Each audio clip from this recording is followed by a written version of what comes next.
Good evening everyone. स्वागत है आप सभी का आज के इस कंप्यूटर के सेशन में। आज जो है हम लोग कंप्यूटर के 100 इंपॉर्टेंट क्वेश्चन करने वाले हैं, जिसमें कम से कम हम 3 से 4 चैप्टर करेंगे, है ना। जैसा कि आप जानते हो कि मेरा जो पढ़ाने का तरीका है वो क्या रहता है, चैप्टर वाइज रहता है। जैसे कि मैंने आपको छत्तीसगढ़ के भूगोल को बिल्कुल चैप्टर वाइज आपको कवर कराया है, छत्तीसगढ़ के पंचायती राज को चैप्टर वाइज कवर कराया है, तो वैसे ही मैं आपको जो है कंप्यूटर भी बिल्कुल चैप्टर वाइज कवर कराऊंगा, जिसमें पहला जो चैप्टर रहेगा वो कंप्यूटर का परिचय रहेगा। पहला चैप्टर क्या रहेगा? कंप्यूटर का परिचय।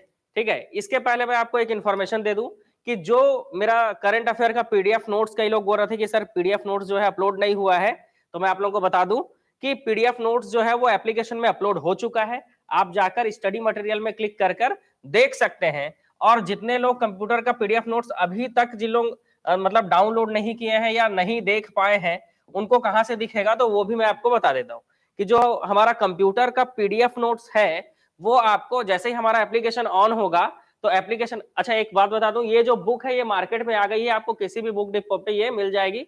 और अगर नहीं मिल रही है तो उस बुक डिपो वाले को आप ये पुस्तक दिखाकर पुस्तक ले सकते हैं। देखो, जो पीडीएफ नोट्स है वो पीडीएफ नोट्स में क्लिक करते ही करंट अफेयर फ्री पीडीएफ लिखा हुआ दिखेगा, आपको दिख रहा है यहाँ पर। तो करंट अफेयर फ्री पीडीएफ में आप जैसे ही क्लिक करोगे, व्यू करोगे, आपको ये करंट अफेयर का पीडीएफ तुरंत शो होने लगेगा। ठीक है, तो ये पीडीएफ मैंने अपलोड कर दिया है, आप एप्लीकेशन डाउनलोड कर लीजिएगा।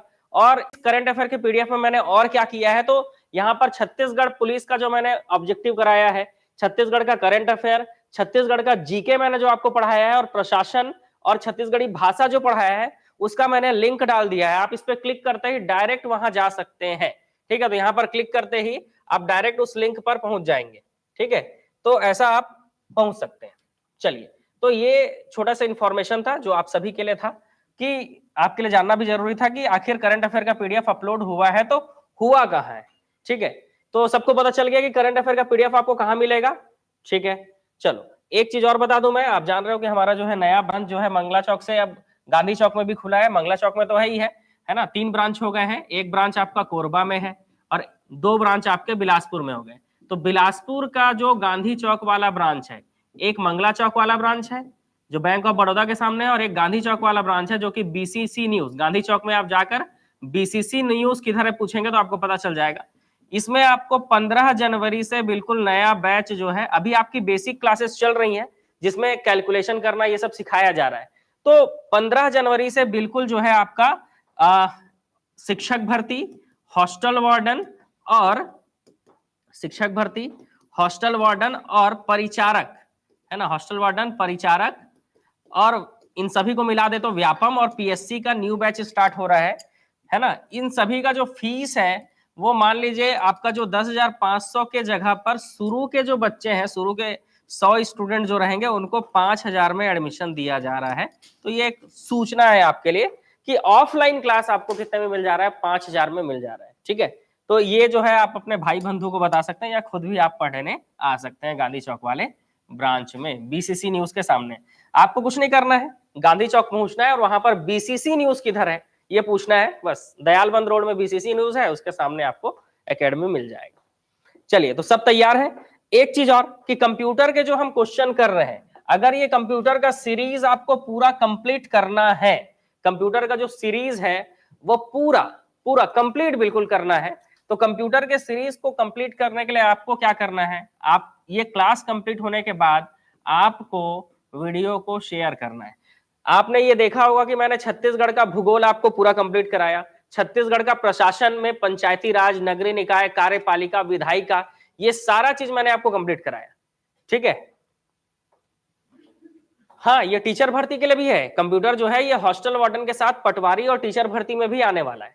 ठीक है, सेम ही क्वेश्चन रहेंगे, थोड़ा सा लेवल कम रहता है टीचर भर्ती में, लेकिन आप एक लेवल ऊपर भी पढ़ लोगे तो कोई दिक्कत वाली बात नहीं है। और आज के क्वेश्चन तो बिल्कुल बेसिक क्वेश्चन है, क्योंकि आज हम कंप्यूटर का परिचय पढ़ने वाले हैं।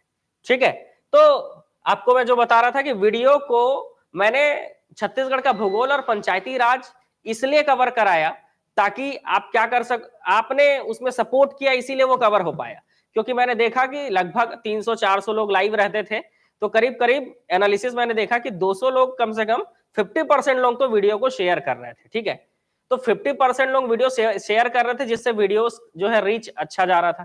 ग्रो अच्छा कर रहा था, जिससे पढ़ाने में भी मजा आ रहा था। तो वैसे ही जो है कंप्यूटर जो आपका सब्जेक्ट मैंने चालू किया है, इसमें भी मैं आपसे इसी तरह के सपोर्ट की आशा करता हूं, इसी तरह से सहयोग आपका बना रहेगा। तो कंप्यूटर भी हम हर चैप्टर को कंप्लीट करेंगे, हर चैप्टर को, ठीक है। तो आज जो है हम लोग क्या करते हैं, क्लास चालू करते हैं। सिर्फ अगर कंप्यूटर का क्लास चाहिए ना, तो वो भी आपको हमारे मोबाइल एप्लीकेशन से मिल जाएगा। क्लासेस से रिलेटेड जो जानकारी है वो मैं लास्ट में दे दूंगा, ठीक है। जिनको भी सिर्फ कंप्यूटर का क्लास चाहिए, या सिर्फ फिजिक्स केमिस्ट्री बायो का क्लास चाहिए, या छात्रावास दीक्षा का क्लास चाहिए, ये सारे क्लासेस के लिए मैं आपको लास्ट में जानकारी दे दूंगा। बाकी तो आपको पता ही है कि हमारा जो ऑफिशियल नंबर है, कौन सा नंबर है, 9300, इसमें कॉल करोगे तो आप डायरेक्ट आपकी मेरे से बात हो जाएगी, 9300999939, ठीक है। तो इस नंबर से बात करके भी आप कोर्स ज्वाइन कर सकते हो, ठीक है। बाकी लास्ट में जानकारी दे दूंगा, क्योंकि अभी वीडियो जो है ज्यादा लंबा हो जाएगा अभी बताने पर, ठीक है। तो अब स्टार्ट करें आज का क्लास। बोलो जय माता दी, है ना, फटाफट कमेंट करो, है ना, जय माता दी कमेंट करो, क्लास आगे बढ़ाते हैं, ठीक है, क्योंकि बहुत सारे ऑप्शन आज डी रहने वाले हैं। चलो स्टार्ट करें। सब तैयार है कंप्यूटर की क्लास के लिए?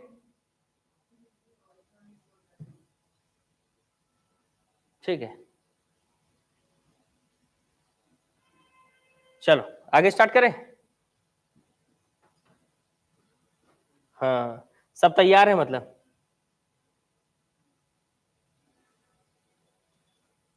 ठीक, पहला क्वेश्चन है आज का, 0 से 9 तक के की को क्या कहते हैं? ये 0 से 9 तक का जो की होता है, इसको क्या कहा जाता है? न्यूमेरिक की, फंक्शन की, लॉजिकल की, या साइन की? तो साइन की आप जान रहे हो, जिसमें साइन बना होता है। ये रहा आपका कीबोर्ड, आपके सामने है, देखो, है ना, बिल्कुल सामने है, देखो कीबोर्ड। और कीबोर्ड में आप जान रहे हो इस तरफ होता है नंबर की होता है, 0 से 9 तक यहाँ पे लिखा होता है जी, देखो, ये देखो 1 2 3 4 5 6 7 8 9, ठीक है, और ये रहा 0। तो ये बिल्कुल 0 से 9 तक लिखा रहता है, देखो आप खुद देख सकते हो, इसको पास में लाके दिखा रहा हूं मैं। यहाँ पर देखो, यहाँ पर 0 से 9 लिखा हुआ है। इस 0 से 9 तक के की को न्यूमेरिक की कहा जाता है। क्या कहा जाता है? न्यूमेरिक की। तो इसका आंसर क्या होगा? इसका आंसर होगा न्यूमेरिक की। इसका आंसर क्या होगा जी? न्यूमेरिक की। लेकिन इसके ऊपर आप देख लो तो यहाँ F1 से F12 तक के बटन होंगे, ठीक है, पास से देख लो, F1 से F12 तक के बटन होंगे। जो F1 से F12 तक के बटन है, इसको फंक्शन की कहा जाता है। इसको क्या कहा जाता है? फंक्शन की कहा जाता है। और जो एरो वाले बटन होते हैं, है ना, नीचे में देखो यहाँ पे रहता है एरो वाला बटन, तो ये जो एरो वाले बटन होते हैं, इसको साइन की कहा जाता है। इसको क्या कहा जाता है? साइन की कहा जाता है, ठीक है। तो ये क्वेश्चन तो हो गया, बहुत बढ़िया। चलो अगले प्रश्न की ओर चलते हैं, अच्छा क्वेश्चन है। नेक्स्ट क्वेश्चन, फिजिकल पार्ट्स क्या कहलाते हैं? किसी भी कंप्यूटर के फिजिकल पार्ट्स को क्या कहते हैं? हार्डवेयर कहते हैं, सॉफ्टवेयर कहते हैं, कंप्यूटर कहते हैं, या प्रोग्राम कहते हैं, ठीक है। इतना तो आपको पता ही होगा, आसान क्वेश्चन है बिल्कुल, कि फिजिकल पार्ट किसको कहते हैं। कंप्यूटर का फिजिकल पार्ट आपको पूछा है जी, फिजिकल पार्ट को क्या कहा जाता है? हार्डवेयर, सॉफ्टवेयर, कंप्यूटर, या प्रोग्राम? बताइए। हार्डवेयर, देखो सबको पता है, वो भौतिक चीजें जिसको आप छू सकते हो, महसूस कर सकते हो, ये सब क्या है? ये कीबोर्ड, माउस, प्रिंटर, है ना, ये सब क्या है जी? तो ये सब, ये देखो, ये मुसुआ, ठीक है, ये माउस बोलते हैं इसको, मुसुआ को, ठीक है, ये भी क्या है? फिजिकल पार्ट है, क्योंकि आप इसको छू सकते हो। तो ये हार्डवेयर कहलाते हैं। क्या कहलाते हैं जी? हार्डवेयर कहलाते हैं। अगला क्वेश्चन बताइए, कंप्यूटर ऑफ करने पर उसका कौन सा कंटेंट नहीं रह पाता है ना, कौन सा कंटेंट नष्ट हो जाता है कंप्यूटर ऑफ करते ही? ठीक है, कंप्यूटर ऑफ करते ही उसका कौन सा कंटेंट नहीं रहता है? देखिए, मैंने आपको छत्तीसगढ़ का भूगोल कंप्लीट कराया पूरा ऑब्जेक्टिव, आप प्लेलिस्ट में देख सकते हो। छत्तीसगढ़ का प्रशासन मैंने आपको कंप्लीट करा दिया, कार्यपालिका, विधायिका, न्यायपालिका, पंचायती राज, नगरीय निकाय। करंट का सीरीज मैं आपके लिए चला ही रहा हूं, ठीक है। और एक और मैंने चालू किया है, वो ये क्या है? कंप्यूटर, है ना। तो कंप्यूटर में भी आप लोगों का सहयोग जो है, इसका जरूरत रहेगा भाई, ठीक है। तो जिस तरह से आप सपोर्ट करेंगे, जितना आप शेयर करेंगे वीडियो को, उतना जल्दी ये सीरीज क्या होगा? कंप्लीट होगा, ठीक है, और पूरा का पूरा कंप्लीट करेंगे। आंसर क्या है? सी, बहुत बढ़िया, सी गलत। कंप्यूटर को ऑफ करने पर उसका आउटपुट हट जाएगा, मतलब कंप्यूटर बंद करते ही जो भी आउटपुट आपने लिया है वो खत्म, मतलब ये मैंने प्रिंट निकाला कुछ, ठीक है, ये मैंने आपके लिए प्रिंट निकाला, तो कंप्यूटर बंद करते ये खत्म हो गया क्या? नहीं हुआ, ठीक है। हाँ, कंप्यूटर, ये जो कंप्यूटर का सीरीज चल रहा है ना, इसके पीडीएफ जो है, ठीक है, इस कंप्यूटर सीरीज का जो पीडीएफ है वो पीडीएफ नोट्स वाले सेक्शन में आपको मिल जाएगा हमारे, ठीक है, इसका पीडीएफ जो है वो पीडीएफ नोट्स वाले सेक्शन में मिल जाएगा, पहला तरीका। दूसरा तरीका, कंप्यूटर का बुक है ना, कंप्यूटर का बुक मार्केट में अगर आ जाता है, क्योंकि हमने कोशिश, हमारी कोशिश है कि एक सप्ताह के अंदर ये बुक मार्केट में आ जाए, तो अगर आ जाता है तो मार्केट से ले लीजिएगा, और अगर नहीं आता है तो ज्यादा चिंता करने वाली बात नहीं है, आप सीधा पीडीएफ ले सकते हैं। दोनों ऑप्शन हम प्रोवाइड करेंगे, बुक्स और पीडीएफ दोनों, ठीक। चलो, कंप्यूटर ऑफ करने पे उसका कौन सा कंटेंट नहीं रहता है, तो स्टोरेज रहता है, ठीक है, इनपुट रहता है, आउटपुट रहता है। जो भी आप स्टोर करके रखे हो, मान लीजिए आपने कोई वीडियो सेव करके रखा है, वीडियो सेव करना मतलब उसको स्टोर करके रखना, वो स्टोर करके रखोगे तो कंप्यूटर बंद करते ही वो खत्म हो जाएगा क्या? नहीं, आप कंप्यूटर फिर से चालू करो और फिर से दिखने लगेगा, ठीक है। इनपुट, तो जो भी चीज से आप इनपुट दे रहे हो और जो भी आपको आउटपुट मिल रहा है वो खत्म नहीं होने वाला, वो रहेगा, ठीक है। तो क्या खत्म हो जाता है जी? मेमोरी।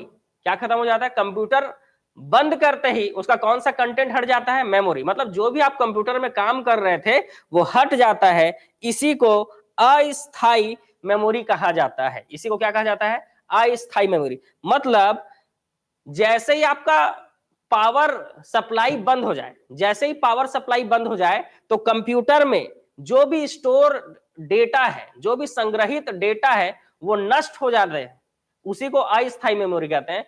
और कंप्यूटर विद्युत सप्लाई जो होता है, पावर सप्लाई बंद करने के बाद जो डेटा स्टोर रहते हैं, नष्ट नहीं होते, उसको स्थायी मेमोरी कहते हैं। तो मेमोरी दो प्रकार के होते हैं, एक अस्थायी और एक स्थायी। तो कौन सा वाला नष्ट हो जाता है? अस्थायी। लेकिन वो तो मेमोरी ही है ना, अस्थायी मेमोरी है, टेम्परेरी है, लेकिन वो नष्ट होता है, इसलिए इसका आंसर क्या होगा? मेमोरी, ठीक है। इसका आंसर क्या होगा जी? मेमोरी। कितना टाइम हो गया? तीसरा क्वेश्चन है जी, तीसरा क्वेश्चन मतलब कितना ही टाइम हुआ होगा? 2 क्वेश्चन हुए, तीसरा क्वेश्चन है ये। चलिए आगे बढ़ते हैं, अगले क्वेश्चन की ओर चलते हैं। नेक्स्ट क्वेश्चन, नेक्स्ट क्वेश्चन आपको बोलता है, खाली स्थान वह प्रोग्राम है जो कंप्यूटर को प्रयोग करने में आसान बना देता है। खाली स्थान वो प्रोग्राम है जो कंप्यूटर को प्रयोग करने में आसान बना देता है। Application, utility, application software, utility software, network, operating system software. तो नेटवर्क तो हो नहीं सकता, ठीक है, क्योंकि नेटवर्क तो हमको सिर्फ चीजों को ब्राउज करने में, देखने में प्रयोग करता है। लेकिन एप्लीकेशन सॉफ्टवेयर, यूटिलिटी सॉफ्टवेयर या ऑपरेटिंग सिस्टम सॉफ्टवेयर, कौन सा ऐसा सॉफ्टवेयर है, कौन सा ऐसा सॉफ्टवेयर है जो कंप्यूटर को प्रयोग करने में, यूज करने में आसान बना देता है? ठीक है, तो यूज करना, आप ठीक से समझो क्वेश्चन को। क्वेश्चन क्या बोल रहा है कि उस सॉफ्टवेयर का नाम बताइए, वो प्रोग्राम है, ऐसा सॉफ्टवेयर जो कंप्यूटर को प्रयोग करने में आसान बना देता है, ठीक है। तो कई लोगों के ऑप्शन ऑपरेटिंग सिस्टम है, कई लोगों के ऑप्शन, बहुत सारे लोगों के ऑप्शन ऑपरेटिंग सिस्टम है, जो कि गलत है। कई लोग ऑप्शन एप्लीकेशन सॉफ्टवेयर दे रहे हैं, गलत हो गया। नेटवर्क तो गलत ही है। यूटिलिटी सॉफ्टवेयर, देखो यूटिलिटी सॉफ्टवेयर इसका आंसर होगा, क्यों होगा मैं बताता हूं। जो यूटिलिटी सॉफ्टवेयर होते हैं, जो यूटिलिटी सॉफ्टवेयर होते हैं, वो कंप्यूटर की कार्य क्षमता, वर्किंग कैपेसिटी, कंप्यूटर का जो वर्किंग कैपेसिटी होता है उसको बढ़ाता है। क्योंकि यूटिलिटी सॉफ्टवेयर के मैं 2-4 एग्जांपल देता हूं आपको, मैं यूटिलिटी सॉफ्टवेयर के 2-4 एग्जांपल देता हूं जो जिससे आप समझ सकोगे। पहला है डिस्क फॉर्मेटिंग, है ना, सॉरी, पहला फाइल मैनेजर लिखो। अब आप बताओ, फाइल मैनेजर नहीं रहेगा तो आप आसानी से अपने वीडियोस, फोटोस, डॉक्यूमेंट कैसे ढूंढ पाओगे? समझ रहे हो? फाइल मैनेजर यूटिलिटी सॉफ्टवेयर का उदाहरण है। और बताता हूं मैं आपको, एंटीवायरस यूटिलिटी, ठीक है, एंटीवायरस यूटिलिटी। दूसरा क्या है? Antivirus utility. अगर आपके सिस्टम में, अगर आपके सिस्टम में एंटीवायरस नहीं होगा, आप समझ रहे हो, वायरस से आपका सिस्टम क्या हो सकता है? करप्ट हो सकता है, ठीक। Next, disk formatting. अगर डिस्क फॉर्मेटिंग सिस्टम नहीं रहा, मान लो आपको कुछ फॉर्मेट करना है ना, आपका सिस्टम एकदम स्लो हो गया है, पता है, अननेसेसरी चीजें, बहुत सारी चीजें आ गई हैं, अब उसको क्या करना है? आपको फॉर्मेट करना है, समझो, उसको अगर आपको फॉर्मेट करना है तो डिस्क फॉर्मेटिंग सॉफ्टवेयर तो चाहिए होगा ना, सीधी सी बात है। तो ये सब यूटिलिटी सॉफ्टवेयर के एग्जांपल होते हैं। और बता दे रहा हूं, नोट कर लेना आप लोग, डिस्क क्लीनअप, है ना, डिस्क क्लीनअप। जो भी आपका मेमोरी होगा उसको क्लीन करने के लिए डिस्क क्लीनअप, ये सॉफ्टवेयर यूटिलिटी सॉफ्टवेयर है। इसके अलावा डिस्क बैकअप प्रोग्राम है ना, अगर बैकअप प्रोग्राम ना हो तो आपको अपना डेटा वापस लाने के लिए कितना दिक्कत होगा सोचो। तो ये जो यूटिलिटी सॉफ्टवेयर होते हैं इसके उदाहरण मैंने आपको बताया है, इसको नोट कर लीजिएगा, आपके काम आएगा। ठीक है, file manager, antivirus utility, disk formatting, disk cleanup, backup program, ये सब यूटिलिटी सॉफ्टवेयर के एग्जांपल होते हैं। और यूटिलिटी सॉफ्टवेयर ऐसा सॉफ्टवेयर होता है जो कंप्यूटर को प्रयोग करने में आसान बना देता है, बिल्कुल आसान। समझ रहे हो? हाँ, अच्छा ये नहीं पता था तो इसको नोट कर लो।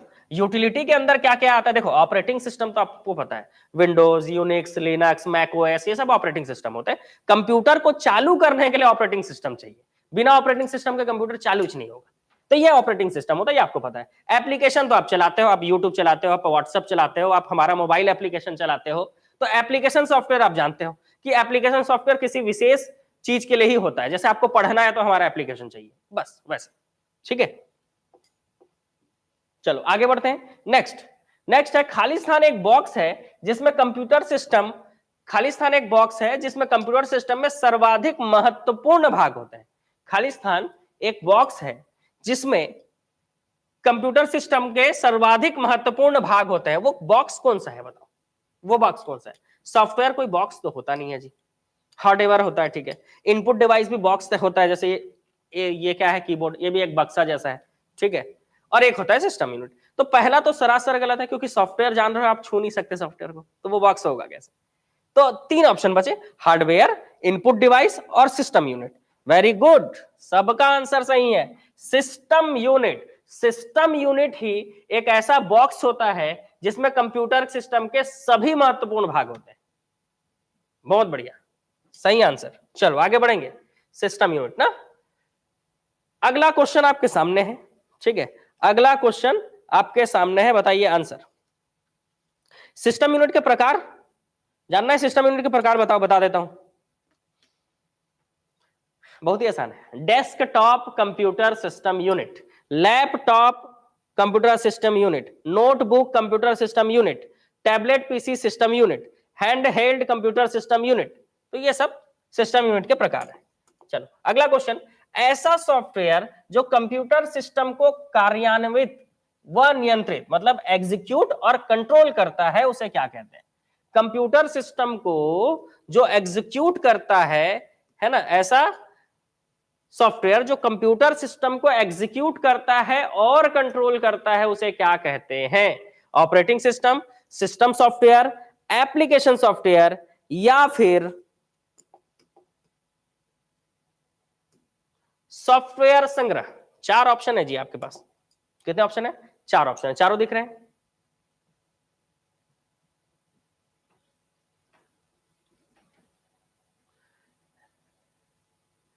देखो, कंप्यूटर, पूरे कंप्यूटर को एग्जीक्यूट करना और कंट्रोल करना, ठीक है, ये काम जो है ये ऑपरेटिंग सिस्टम का होता है, क्योंकि बिना ऑपरेटिंग सिस्टम के आपका कंप्यूटर चालू ही नहीं होगा, चालू ही नहीं होगा आपका बिना ऑपरेटिंग सिस्टम के। तो सीधी सी बात है, ऑपरेटिंग सिस्टम ही पूरे को एग्जीक्यूट और कंट्रोल करता है, क्योंकि ऑपरेटिंग सिस्टम नहीं रहेगा तो आप कंप्यूटर चलाओगे कैसे? इसलिए इसका आंसर होगा ऑपरेटिंग सिस्टम। एप्लीकेशन सॉफ्टवेयर नहीं होगा, क्योंकि एप्लीकेशन सॉफ्टवेयर विशेष प्रकार के कामों के लिए एप्लीकेशन सॉफ्टवेयर होता है। कंप्यूटर में अनवरत विद्युत आपूर्ति का संक्षिप्त रूप क्या है? अनवरत, अनवरत विद्युत आपूर्ति, uninterrupted power supply, uninterrupted power supply. ठीक है, बताओ जी, अनइंटरप्टेड पावर सप्लाई कितना आसान है, सोचो। अनवरत विद्युत सप्लाई को इंग्लिश में बोलते हैं अनइंटरप्टेड पावर सप्लाई। देखो शॉर्ट में लिखकर देखो इसी को, तुरंत आंसर आपको पता चल जाएगा।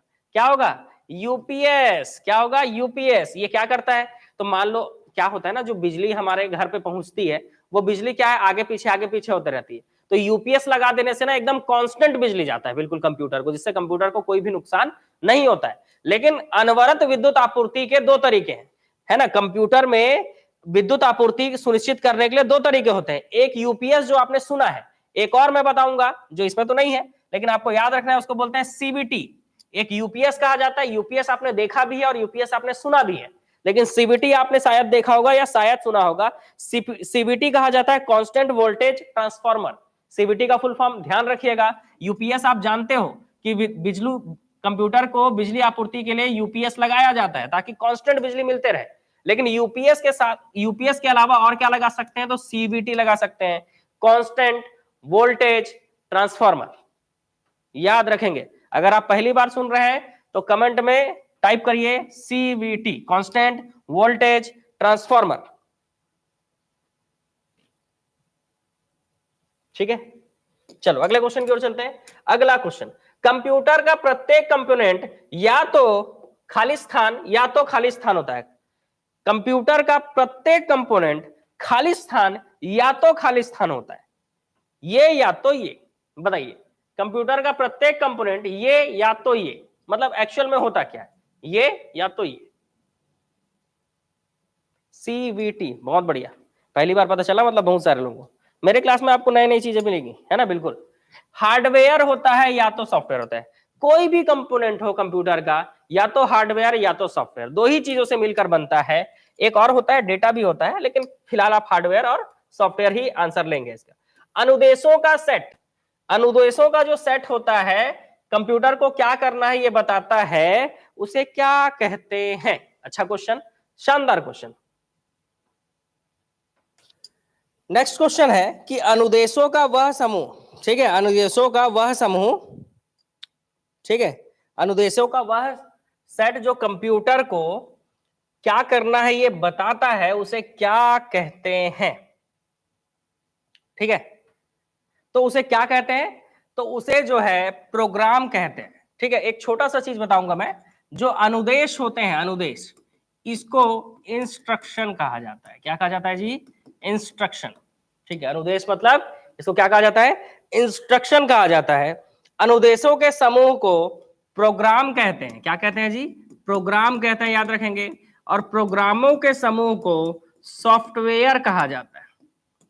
प्रोग्रामों के समूह को क्या कहा जाता है, सॉफ्टवेयर कहा जाता है। तो यहां पर पूछा था अनुदेशों का सेट जो कंप्यूटर को क्या करना है ये बताता है, उसे क्या कहते हैं, प्रोग्राम। अगर प्रोग्रामों के समूह को पूछा जाता तो हम क्या आंसर लेते, प्रोग्रामों के समूह को पूछा जाता तो हम आंसर लेते क्या, सॉफ्टवेयर। ठीक है, क्लियर। चलो आगे बढ़ते हैं। अगला, ऑपरेटिंग सिस्टम द्वारा सीधे हैंडल नहीं किए जाने वाले अधिकांश कार्य निम्नलिखित में से कौन सा हैंडल कर सकता है। ऑपरेटिंग सिस्टम द्वारा सीधे हैंडल नहीं किए जाने वाले अधिकांश कार्य निम्नलिखित में से कौन हैंडल कर सकता है। तो बताइए, चार ऑप्शन है आपके पास, vertical market application, utilities, algorithm, integrated software.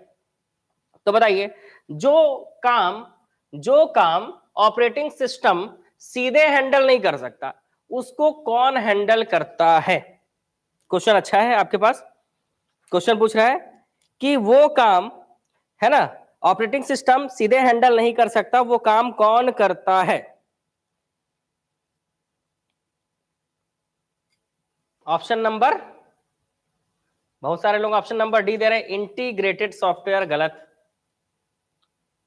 Algorithms गलत, वर्टिकल मार्केट एप्लीकेशंस गलत। ऐसे नए ऑप्शन देखकर तो बिल्कुल टिक नहीं मारना चाहिए, क्योंकि कई बार हमको नए ऑप्शन देखकर ही ऐसा लगता है कि यही सही होगा।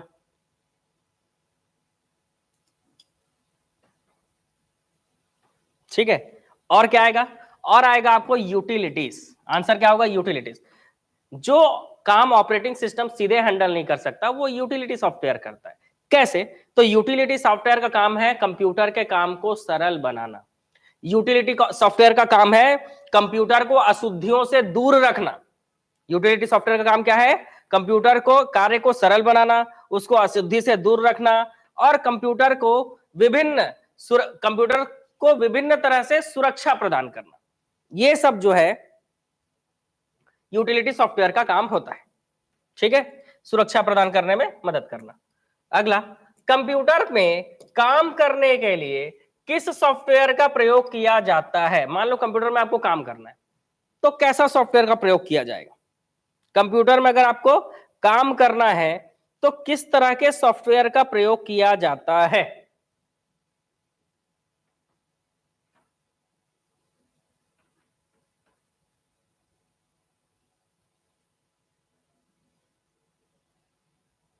बताइए।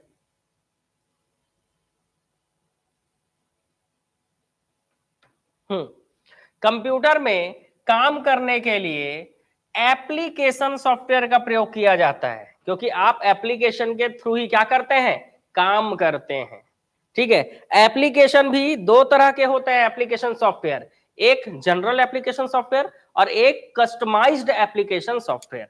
तो एप्लीकेशन सॉफ्टवेयर भी दो तरह के होते हैं, एक जनरल एप्लीकेशन सॉफ्टवेयर और दूसरा कस्टमाइज्ड एप्लीकेशन सॉफ्टवेयर, ठीक है। तो ये भी आपके दो तरह के होते हैं जी, एक याद रखना, एक सामान्य एप्लीकेशन सॉफ्टवेयर जनरल और एक विशेषीकृत कस्टमाइज्ड एप्लीकेशन सॉफ्टवेयर, है ना। कस्टमाइज्ड में आपका एग्जांपल आ जाएगा, जैसे रेलवे आरक्षण के लिए तैयार किया गया सॉफ्टवेयर, वो सिर्फ रेलवे आरक्षण के काम आएगा, ठीक है। तो रेलवे आरक्षण के लिए तैयार किया गया सॉफ्टवेयर आएगा इसमें, ठीक है। वायुयान नियंत्रण के लिए तैयार किया गया सॉफ्टवेयर, मौसम के विश्लेषण के लिए तैयार किया गया सॉफ्टवेयर, तो ये सब कस्टमाइज्ड एप्लीकेशन सॉफ्टवेयर में आता है। जबकि यहीं पर आपसे पूछ ले कि जनरल एप्लीकेशन सॉफ्टवेयर क्या होगा, तो बहुत आसान है इसमें, इसमें आपका माइक्रोसॉफ्ट ऑफिस आ जाएगा, ठीक है। जनरल एप्लीकेशन सॉफ्टवेयर है, सभी कंप्यूटर में डला होता है, ठीक है। इसके अलावा आपका वेब ब्राउजर, तो वेब ब्राउजर जो है वो लगा रहता है, ठीक है, वेब ब्राउजर रहता है, ठीक है। इसके अलावा आपका मीडिया प्लेयर, ठीक है। तो ये सब जो है जनरल एप्लीकेशन सॉफ्टवेयर होते हैं, ठीक है। विशेषीकृत मैंने आपको बता ही दिया, विशेषीकृत में आपका क्या क्या रहेगा जी? तो विशेषीकृत में आपका रहेगा रेलवे आरक्षण के लिए तैयार किया गया सॉफ्टवेयर, वायुयान को कंट्रोल करने के लिए तैयार किया गया सॉफ्टवेयर, मौसम के जानकारी के लिए तैयार किया गया सॉफ्टवेयर। इसके अलावा किसी भी पर्टिकुलर उसी काम के लिए बनाया गया सॉफ्टवेयर जो है वो कस्टमाइज्ड एप्लीकेशन सॉफ्टवेयर में आता है, ठीक है। ठीक। यूआईएस एकेडमी का भी सॉफ्टवेयर एक कस्टमाइज्ड एप्लीकेशन सॉफ्टवेयर है, क्योंकि ये जो है सिर्फ पढ़ाने के लिए तैयार किया गया, ठीक है, ताकि इसमें क्लासेस हो सके, रिकॉर्डेड वीडियो आपको मिल सके, ठीक है, पीडीएफ नोट्स मिल सके, टेस्ट सीरीज मिल सके, ठीक है। करंट अफेयर के लाइव क्लास का नोटिफिकेशन आ रहा है? अच्छा। कंप्यूटर में सिस्टम सॉफ्टवेयर का सबसे महत्वपूर्ण भाग कौन सा होता है? कंप्यूटर में सिस्टम सॉफ्टवेयर का सबसे महत्वपूर्ण भाग कौन सा होता है? बताइए। कंप्यूटर में सिस्टम सॉफ्टवेयर का सबसे महत्वपूर्ण भाग कौन सा होता है? ठीक है, तो आप बात करेंगे कंपाइलर की, इंटरप्रेटर की या असेंबलर की, तो ये सब जो है लैंग्वेज ट्रांसलेटर होते हैं।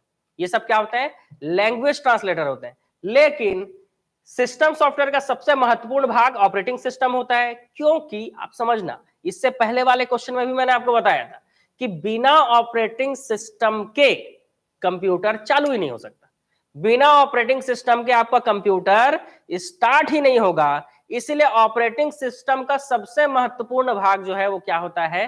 सॉरी, सिस्टम सॉफ्टवेयर का सबसे महत्वपूर्ण भाग क्या होता है? ऑपरेटिंग सिस्टम होता है। इसलिए इसके पहले वाला जो क्वेश्चन हम कर रहे थे ना, उसमें भी हमने आंसर ऑपरेटिंग सिस्टम ही लिया था, इसलिए लिए थे। आया मामला समझ में?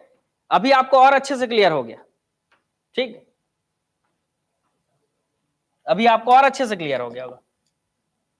देखो, सिस्टम सॉफ्टवेयर दो तरह से बांटा जाता है, एक ऑपरेटिंग सिस्टम, एक लैंग्वेज ट्रांसलेटर। सिस्टम सॉफ्टवेयर को हम बात करें तो सिस्टम सॉफ्टवेयर जो है इसको आप दो भागों में बांटकर पढ़ते हो। एक होता है आपका ऑपरेटिंग सिस्टम, ठीक है, और एक होता है आपका language translator. Language translator, language translator के लिए आपको याद रखना है कंपाइलर, इंटरप्रेटर, असेंबलर। और ऑपरेटिंग सिस्टम तो आप जानते हो, है ना, Windows, Unix, Linux, Mac OS, ये सब ऑपरेटिंग सिस्टम होते हैं, ठीक है। तो सिस्टम सॉफ्टवेयर दो तरह के होते हैं, एक ऑपरेटिंग सिस्टम और एक लैंग्वेज ट्रांसलेटर। लैंग्वेज ट्रांसलेटर याद कर लो, एग्जाम में आ सकता है। कौन कौन सा? कंपाइलर, इंटरप्रेटर और होता है आपका असेंबलर। ये पैकेज क्या होता है जी? तो पैकेज होता है सॉफ्टवेयर पैकेज, पूरा नहीं लिखा हुआ है, ये सॉफ्टवेयर पैकेज। जैसे माइक्रोसॉफ्ट ऑफिस, ये पूरा ऑफिस का सॉफ्टवेयर का एक पैकेज होता है जिसमें Microsoft Word, Microsoft Excel, PowerPoint, Access सब कुछ होता है, माइक्रोसॉफ्ट नोट सब होता है। ठीक है। अब आ रहा होगा मामला समझ में आपको? आ रहा है मामला समझ में? हाँ, धीरे धीरे समझ में आएगा जी, चिंता मत करो, है ना, आराम से समझ में आएगा। जो व्यक्ति कंप्यूटर प्रोग्राम लिखता है और टेस्ट करता है ना, और भी था, जो व्यक्ति कंप्यूटर प्रोग्राम लिखता है, उसको टेस्ट करता है, उसमें कमियां निकालता है, उसको सुधारता है, उसे क्या कहते हैं? उसे क्या कहते हैं? लेट हो गए, कोई बात नहीं, लिंक तो भेजे जी।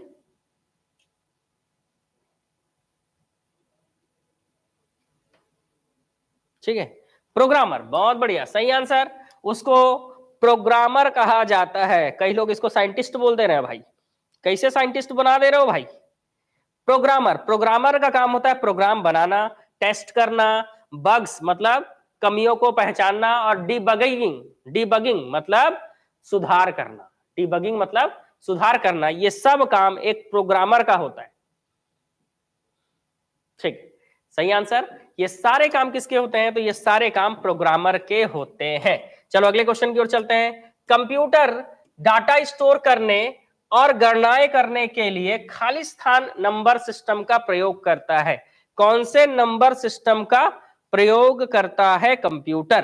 तो कंप्यूटर डाटा स्टोर करने और गणनाएं करने के लिए खाली स्थान नंबर सिस्टम का प्रयोग करता है। बताइए, ये दोनों काम करने के लिए कंप्यूटर कौन से नंबर सिस्टम का प्रयोग करता है ना, ये आपको बताना है। ठीक है, दशमलव, हेक्साडेसिमल, ऑक्टल या बाइनरी? ठीक है, क्या लेंगे आप आंसर?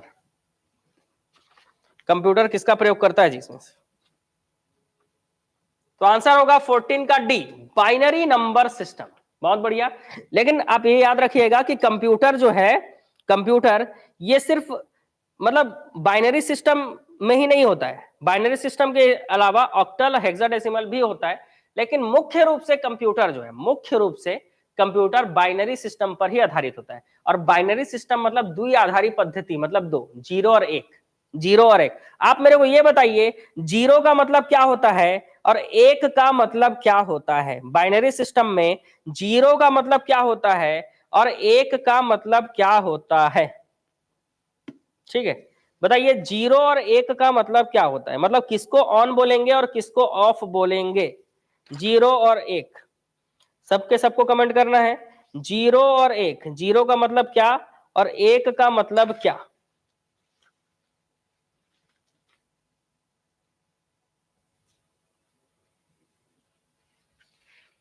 देखो, मैंने आप जिसको जिसको पता है सबके सब इसका कमेंट करेंगे आंसर।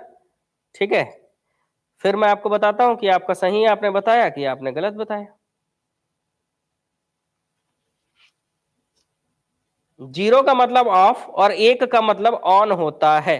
चलो बहुत बढ़िया, सही आंसर है सबका। जीरो का मतलब ऑफ और एक का मतलब ऑन होता है। ठीक है, एक आध क्वेश्चन और आपके लिए ढूंढ रहा हूं, है ना, बढ़िया क्वेश्चन जो है, जो आप आंसर दें और फिर हम आगे बढ़ें, है ना।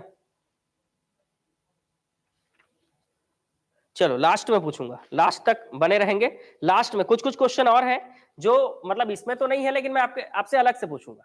ठीक है, अलग से पूछूंगा। चलो आगे बढ़ेंगे। कंप्यूटर में उपयोग किए जाने के लिए बाजार में बिकने वाले प्रोग्राम को क्या कहते हैं? कंप्यूटर में उपयोग किए जाने के लिए बाजार में बिकने वाले प्रोग्राम को क्या कहते हैं? Software program, software package, software system, software भाषा। चार ऑप्शन है भाई आपके पास।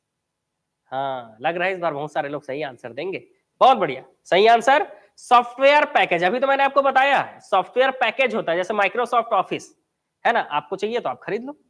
ठीक, सॉफ्टवेयर पैकेज।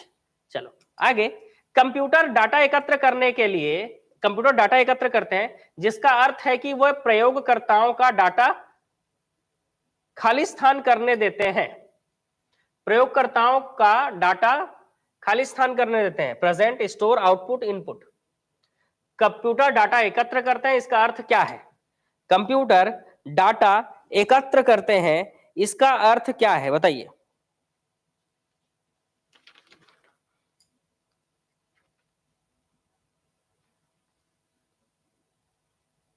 वो प्रयोगकर्ताओं को डाटा क्या करने देते हैं? प्रेजेंट करने देते हैं, स्टोर करने देते हैं, आउटपुट करने देते हैं, या इनपुट करने देते हैं?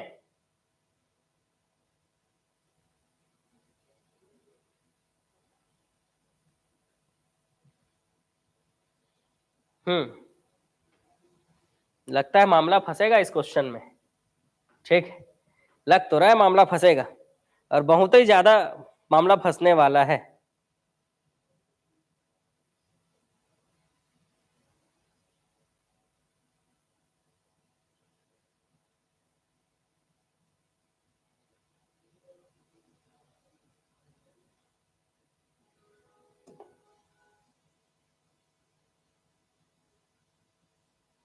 चलो, तो बहुत सारे लोग इसका आंसर जो है वो स्टोर दे रहे हैं, वो गलत होगा। कैसे गलत होगा वो अब मेरे को समझाना पड़ेगा आपको, आराम से समझते हैं, ठीक है? क्योंकि बहुत सारे लोग आंसर जो है स्टोर दे रहे हैं। समझना, स्टोर तब हम आंसर लेते, स्टोर हम आंसर कब लेते? तो स्टोर आंसर हम तब लेते जब कोई चीज एग्जीक्यूट हो जाता। मान लो कंप्यूटर में कोई चीज चल रहा है और वो एग्जीक्यूट होने के बाद जो रिजल्ट मिलता है, परिणामी, उसको हम एकत्र कर रहे हैं, तो उसको स्टोर कहा जाता है। लेकिन आप कंप्यूटर चला रहे हो, आप कोई डेटा क्या कर रहे हो, कंप्यूटर में दे रहे हो, ठीक है, और वो डेटा कंप्यूटर क्या कर रहा है, एकत्र कर रहा है, तो इसको जो है इनपुट कहा जाता है। इसका अर्थ है कि वे प्रयोगकर्ताओं को डाटा इनपुट करने देते हैं। क्या करने देते हैं? इनपुट। इसका आंसर होगा इनपुट। ठीक है, इसका आंसर होगा इनपुट। इसमें स्टोर क्यों नहीं लेंगे वो मैं आपको बता रहा हूं, ठीक है? इसमें स्टोर या आउटपुट क्यों नहीं लेंगे? क्योंकि स्टोर हम तब लेते जब ये बोलता कि कंप्यूटर जो है उस डेटा को मेमोरी में एकत्र कर रहा है। कहां? मेमोरी में। कहां पर? मेमोरी में। तो कोई भी डेटा को स्टोर कहां किया जाता है? मेमोरी में। इस कारण स्टोर आंसर नहीं होगा। आउटपुट क्यों नहीं होगा? आउटपुट इसलिए नहीं होगा क्योंकि आउटपुट तभी हम लेते हैं जब कोई डेटा क्या हो जाए, प्रोसेस हो जाए। जब कोई डेटा प्रोसेस हो जाए तब उसको आउटपुट लिया जाता है। तो आउटपुट क्यों नहीं ले रहा है, समझ में आ गया? क्योंकि आउटपुट जो है प्रोसेसिंग के बाद कोई भी सूचना हो, प्रोसेसिंग के बाद कोई भी इंफॉर्मेशन हो, उसको अगर स्टोर किया जा रहा है तो आउटपुट बोलते हैं। तो इसलिए आउटपुट भी नहीं होगा। प्रेजेंट तो पहले ही गलत था, वो तो होता ही नहीं, प्रेजेंट करना तो अलग चीज होती है। तो अब बचा, सिर्फ बचा आपके पास क्या? इनपुट। तो यहां पर आंसर क्या लगेंगे? इनपुट।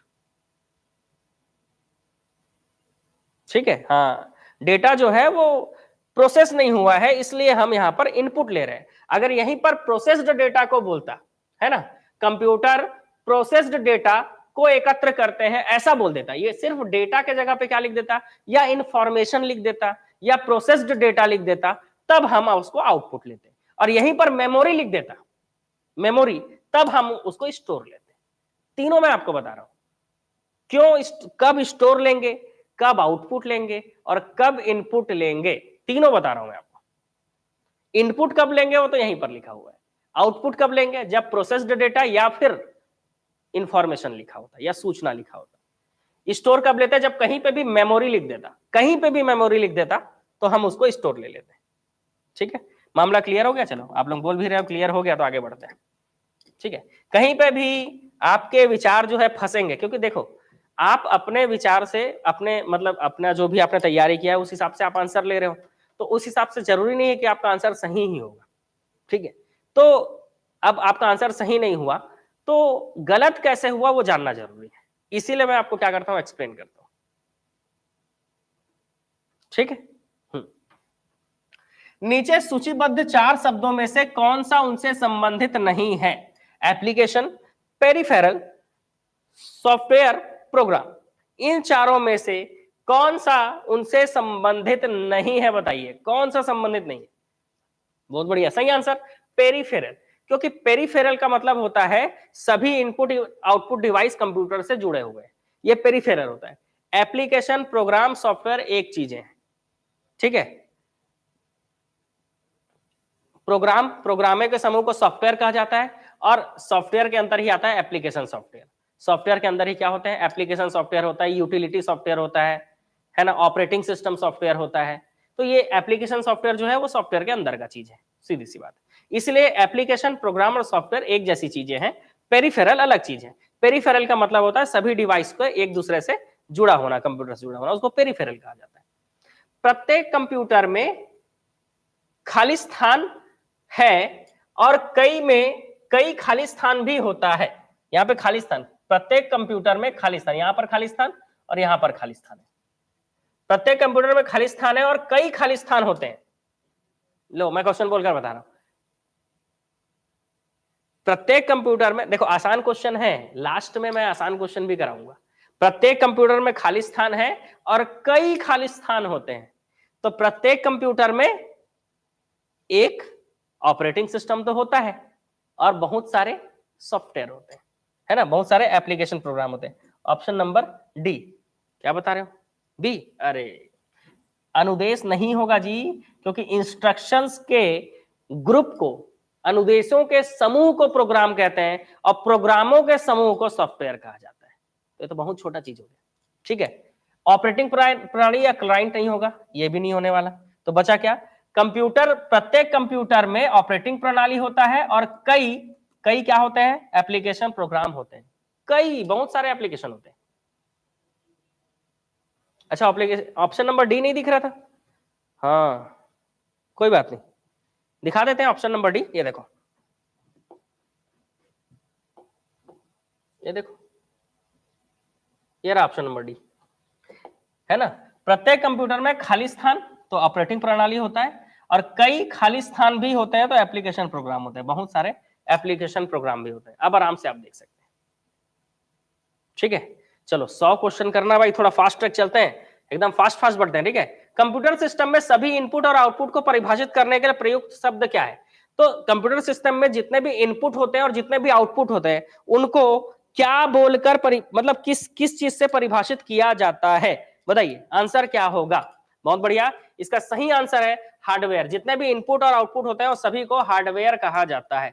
कंप्यूटर सिस्टम का एक्सेस पाने के लिए प्रयुक्त कोड एंट्रीज को क्या कहते हैं? बहुत बढ़िया, कंप्यूटर सिस्टम का आपको क्या करना है, एक्सेस पाना है, मतलब कंप्यूटर सिस्टम आप चला सको, इसके लिए प्रयुक्त कोड एंट्रीज को खाली स्थान कहते हैं। Entry code, password, security command, code word, क्या कहते हैं आपको बताना है?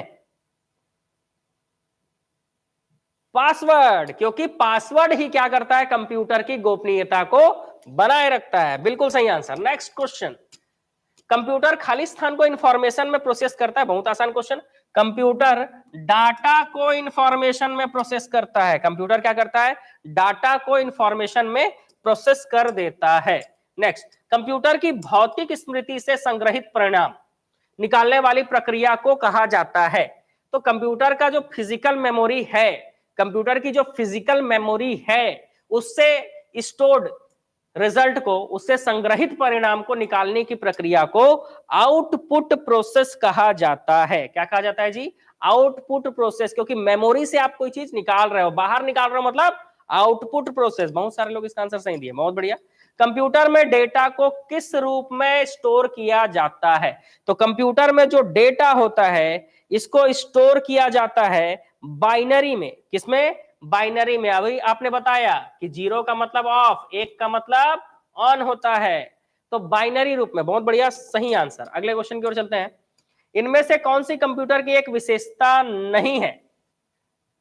ध्यान से पढ़ेंगे, कंप्यूटर की एक विशेषता नहीं है। क्या बोल रहा है? इसमें से कौन सा कंप्यूटर की एक विशेषता नहीं है? स्पीड होता है, त्रुटि रहित कार्य होता है, डेटा स्टोरेज है, इंटेलिजेंट कोसेंट ये नहीं होता है। तो ऑप्शन नंबर ए जो है ये नहीं होता है, ठीक है, ये नहीं होता है, ठीक है, ये इसकी विशेषता नहीं है, याद रखेंगे, ठीक है, ये इसकी विशेषता नहीं है। तो इसका आंसर क्या हो जाएगा? ऑप्शन नंबर ए। बहुत बढ़िया, सबके सब आंसर क्या दे रहे हैं इसका? ऑप्शन नंबर ए। कंप्यूटर के बारे में निम्नलिखित में से कौन सा कथन सही है? बताना है आपको, कंप्यूटर के बारे में कौन सा कथन सही है। 4 ऑप्शन है जी आपके पास, सही आंसर आपको बताना है। कि कंप्यूटर में इसमें से कौन सा कथन सही होगा। चलो फटाफट आंसर कमेंट करेंगे। 4 ऑप्शन है। पहला ऑप्शन, कंप्यूटर केवल सॉफ्टवेयर से बना होता है, कंप्यूटर स्वयं सारी जानकारी व्यवस्थित कर सकता है, कंप्यूटर केवल हार्डवेयर से बना होता है, या एक इलेक्ट्रॉनिक उपकरण है जो डेटा को संग्रहित, पुनः प्राप्त और संसाधित करता है। चलो आप लोगों का देख लें हम क्या आंसर आप ले रहे हो। ठीक है, कौन सा आंसर आप लोगे अभी पता चल जाएगा। क्या आंसर लोगे जी? ऑप्शन नंबर डी, बहुत बढ़िया सही आंसर। यह एक इलेक्ट्रॉनिक उपकरण है। चलो, आधुनिक कंप्यूटरों का जनक किसे कहा जाता है? अच्छा क्वेश्चन।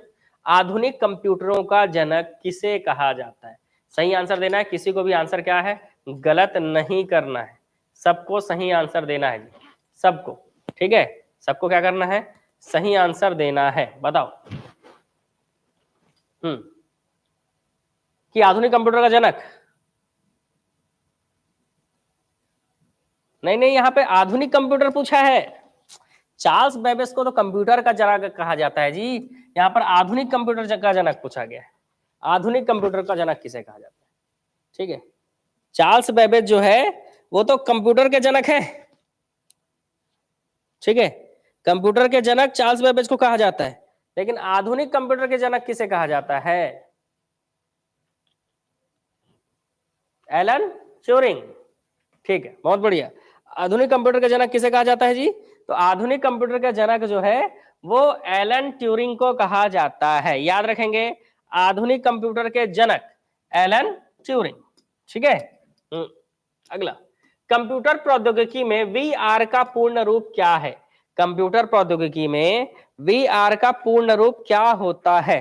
ठीक है, वीआर तो आपको बताना ही है, साथ में आप वैन का बताएंगे, वैन का क्या होता है। इसके अलावा VDT का बताएंगे आप, URL का बताना है आपको, USB का बताना है आपको, 3-4 चीजों का आपको बताना है। ऑप्शन नंबर सी बहुत बढ़िया सही आंसर है। VR का फुल फॉर्म होता है वर्चुअल रियलिटी। VR का फुल फॉर्म होता है वर्चुअल रियलिटी, बिल्कुल सही। अब आपको फटाफट कमेंट करना है, वैन का फुल फॉर्म बताइए, VDT का फुल फॉर्म बताइए, URL का फुल फॉर्म बताइए, USB का फुल फॉर्म बताइए। अभी देखें आप लोगों का, चेक करते हैं कि आपको कितना पता है। वैन का full form value added network, बहुत बढ़िया, इसका आंसर सही है वैल्यू एडेड नेटवर्क। जिनको नहीं पता कमेंट करेंगे वैल्यू एडेड नेटवर्क, है ना, जिनको नहीं पता उनको भी टाइप करना है वैल्यू एडेड नेटवर्क। ठीक है, VDT का विजुअल डिस्प्ले टर्मिनल, बहुत बढ़िया सही आंसर है विजुअल डिस्प्ले टर्मिनल, बहुत बढ़िया। उसके बाद URL का यूनिफॉर्म रिसोर्स लोकेटर, बहुत बढ़िया सही आंसर है यूनिफॉर्म रिसोर्स लोकेटर, सही आंसर। अब बस USB का बता दो, USB का देखें जरा, USB का बता दो, USB का कोई नहीं टाइप किया जी अभी तक, USB का टाइप करेंगे फटाफट, USB।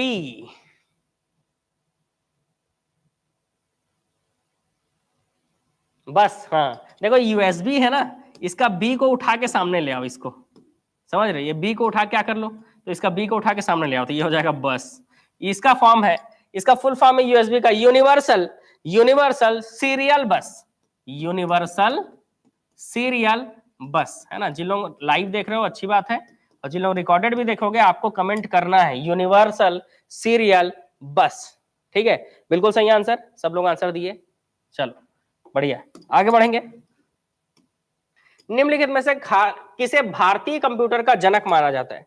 परम 8000 बनाने में इनका योगदान है, परम 10,000 बनाने में, 10,000 बनाने में इनका योगदान है। ठीक है,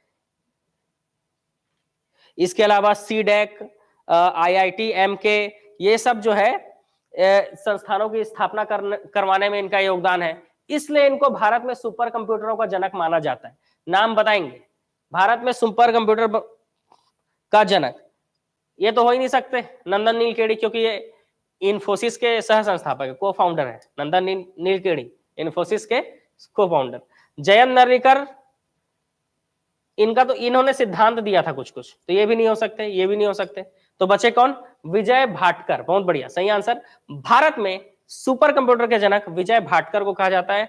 परम 8000, परम 10,000 और सीडेक जैसे इस कंप्यूटर, सीडेक तो संस्थान है ना, सीडेक पुणे में है ना, कंप्यूटर फॉर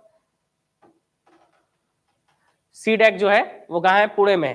तो सीडेक जो है उसकी स्थापना में, इसके अलावा परम 8000, परम 10,000, इसको सुपर कंप्यूटर बनाने में इनका काफी योगदान रहा है, इसलिए इन्हीं को भारत में सुपर कंप्यूटर का जनक कहा जाता है।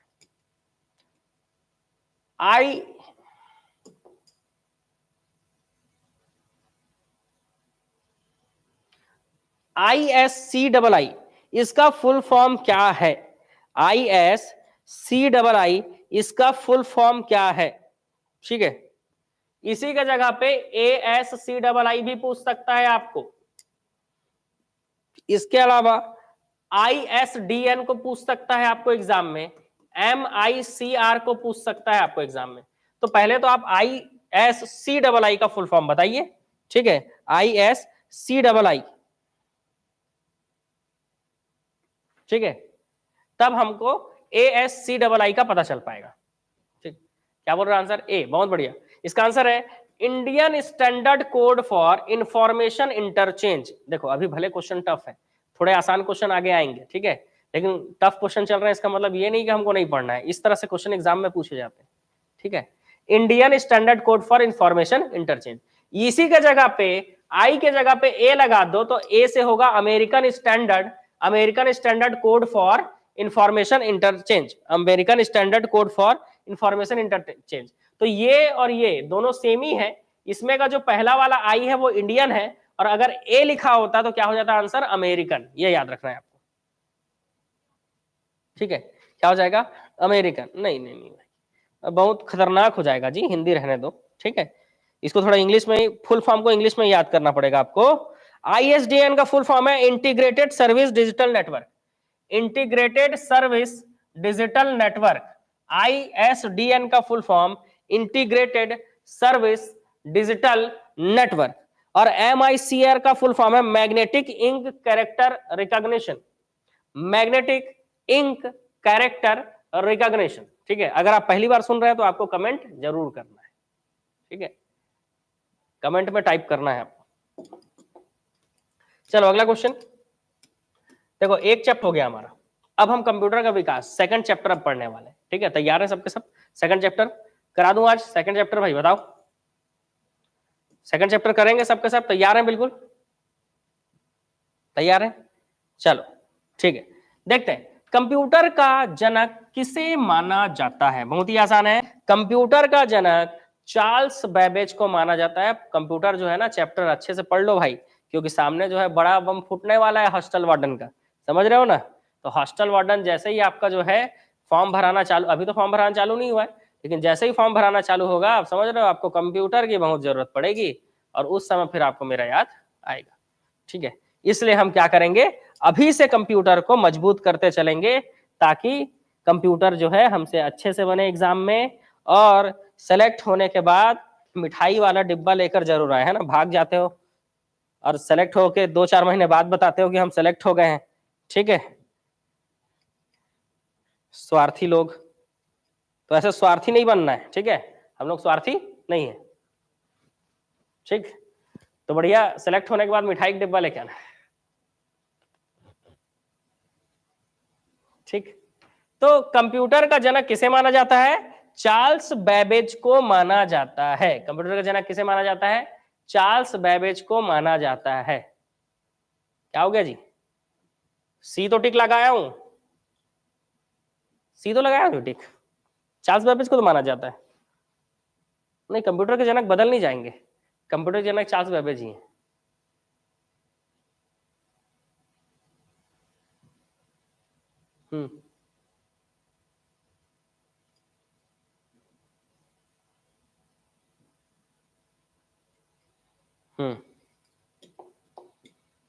चलो, किस पीढ़ी के कंप्यूटर भारी वैक्यूम ट्यूब आधारित और महंगे होते हैं?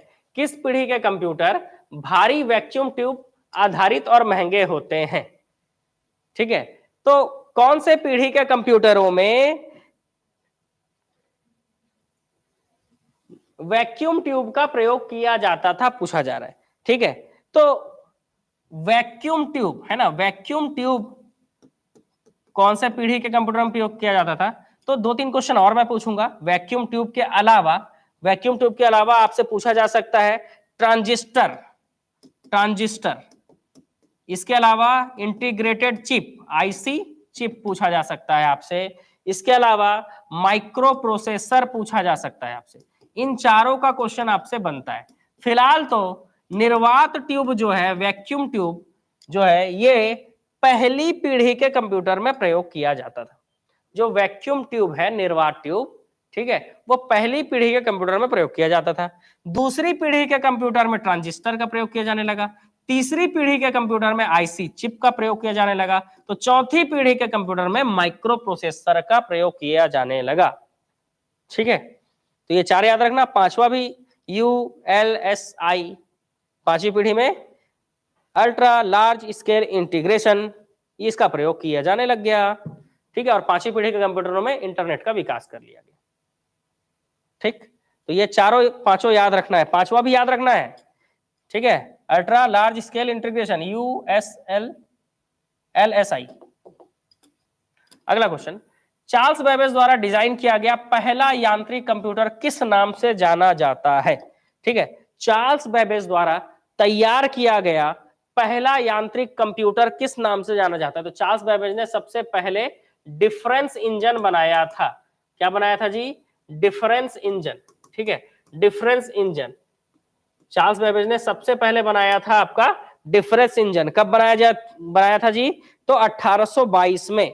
तो चार्ल्स बेबेज ने सबसे पहले एक गणना मशीन बनाई थी 1822 में, जिसको डिफरेंस इंजन के नाम से जाना जाता है। इस डिफरेंस इंजन का ही अपडेटेड रूप है एनालिटिकल इंजन, इसलिए इसका उत्तर होगा एनालिटिकल इंजन। लेकिन आपको डिफरेंस इंजन और डेट याद रखना जरूरी है। चार्ल्स बेबेज ने 1822 में एक यांत्रिक गणना मशीन का आविष्कार किया। इस मशीन को हम डिफरेंस इंजन कहते हैं, और डिफरेंस इंजन का ही विकसित रूप है एनालिटिकल इंजन। ठीक है, इसको आपको याद रखना है। इसी कारण चार्ल्स बेबेज को कंप्यूटर विज्ञान का जनक कहा जाता है। क्या कहा जाता है? कंप्यूटर विज्ञान। ठीक है, कंप्यूटर विज्ञान का जनक कहा जाता है। चलो आगे क्वेश्चन, अगला क्वेश्चन, प्रथम electronics digital programmable computer device का पूरा नाम बताइए। प्रथम electronics digital programmable computer device 1943 का पूरा नाम है electronic numerical interactive and computer, electronic network integrator and computer, electronic numerical integrator and analytical computer, electronic numerical integrator and computer. आप क्या आंसर लेंगे इसमें से?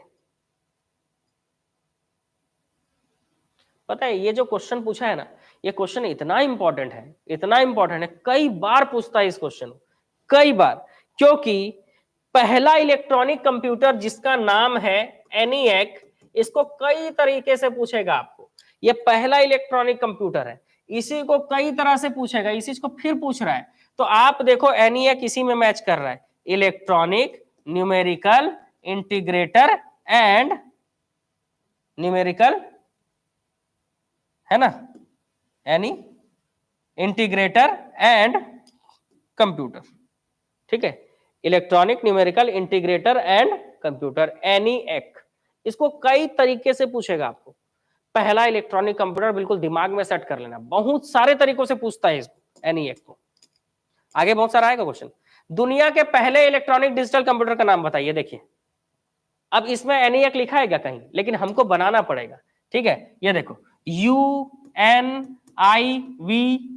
यूनिवैक नहीं है, प्रोलोग नहीं है, परम नहीं है, ये भी नहीं है। ये देखो ENIAC, क्या लिखा? ENIAC। तो पहला इलेक्ट्रॉनिक डिजिटल कंप्यूटर ENIAC। ठीक है, कई तरीकों से पूछेगा ENIAC को आपको। देखो अगला, JW मचुली और एरकाट द्वारा निर्मित पहला इलेक्ट्रॉनिक यांत्रिक पुलों रहित कंप्यूटर का नाम बताइए। तो आपको यह भी पता होना चाहिए कि ENIAC कंप्यूटर को बनाया किसने? तो मचुली और एकर्ट, सॉरी, मचुली और एकर्ट, याद रखेंगे। अब थोड़ा समझ रहे हो, वैसी नाम है, फॉरेनर लोग बनाए तो फॉरेनर जैसा ही नाम होगा ना जी, मचुली और एकर्ट। ठीक है, तो ये आपको याद भी रखना पड़ेगा कि मचुली और एकर्ट, इन दोनों ने मिलकर कौन सा कंप्यूटर बनाया? तो मचुली और एकर्ट इन दोनों ने मिलकर जो कंप्यूटर बनाया उस कंप्यूटर का नाम है एनीएक। एनीएक, मचुली और एकर्ट। ठीक है, तो ये आएगा आपका ENIAC, ENIAC, option number A. Answer क्या है जी? ऑप्शन नंबर ए। ये माचली लिखा रहता है, कहीं पे कुछ लिखा रहता है, आप मचुली और एकर्ट याद रखना। क्या याद रखना है आपको? मचुली और एकर्ट। ठीक है, हाँ, मचुली और एकर्ट एकदम। एनीएक को बिल्कुल दिमाग में सेट कर लो, कई तरीकों से पूछेगा आपको क्वेश्चन। जैसे प्रथम सामान्य प्रयोजनार्थ एनीएक का पूर्ण रूप क्या है? तो electronic numerical integrator and computer. ENIAC का फुल फॉर्म कई बार एग्जाम में पूछा गया है और कई बार पूछा जा सकता है, आपके एग्जाम में भी आ सकता है। तो एकदम इसका फुल फॉर्म आपको टाइप भी करना है और याद भी करना है। डगलस एंगलबर्ट ने किस कंप्यूटर इंटरफेस का आविष्कार किया था? डगलस एंगलबर्ट ने, ठीक है,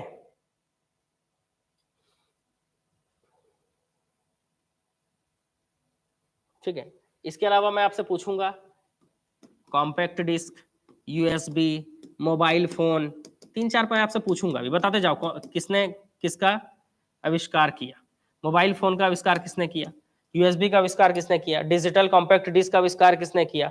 फ्लॉपी डिस्क का आविष्कार किसने किया? Floppy disk.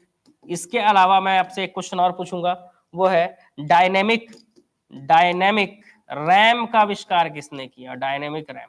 ये 5 क्वेश्चन आपके लिए, जिसको जिसको पता है फटाफट कमेंट करो। इसका आंसर है, क्या आंसर है? डगलस एंगलबर्ट ने क्या का आविष्कार किया था जी? तो सबका आंसर आ गया है माउस का। किसका? इस माउस का, इस मुसवा का आविष्कार इस डगलस ने किया था। ठीक है ना?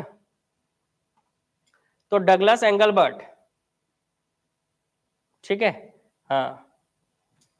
नहीं, हॉस्टल वार्डन के एग्जाम के लिए कंप्यूटर डिग्री की जरूरत नहीं है। ठीक, चलो आगे बढ़ते हैं।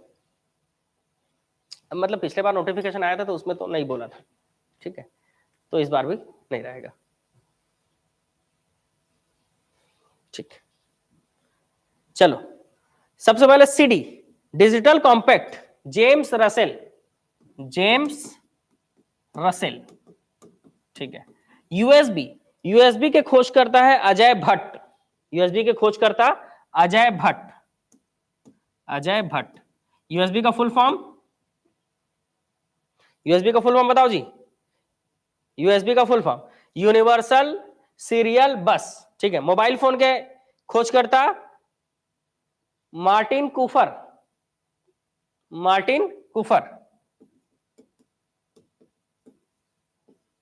अरे वायरलेस के खोज करता है मार्कोनी बोल रहे हो, मार्टिन कूफर।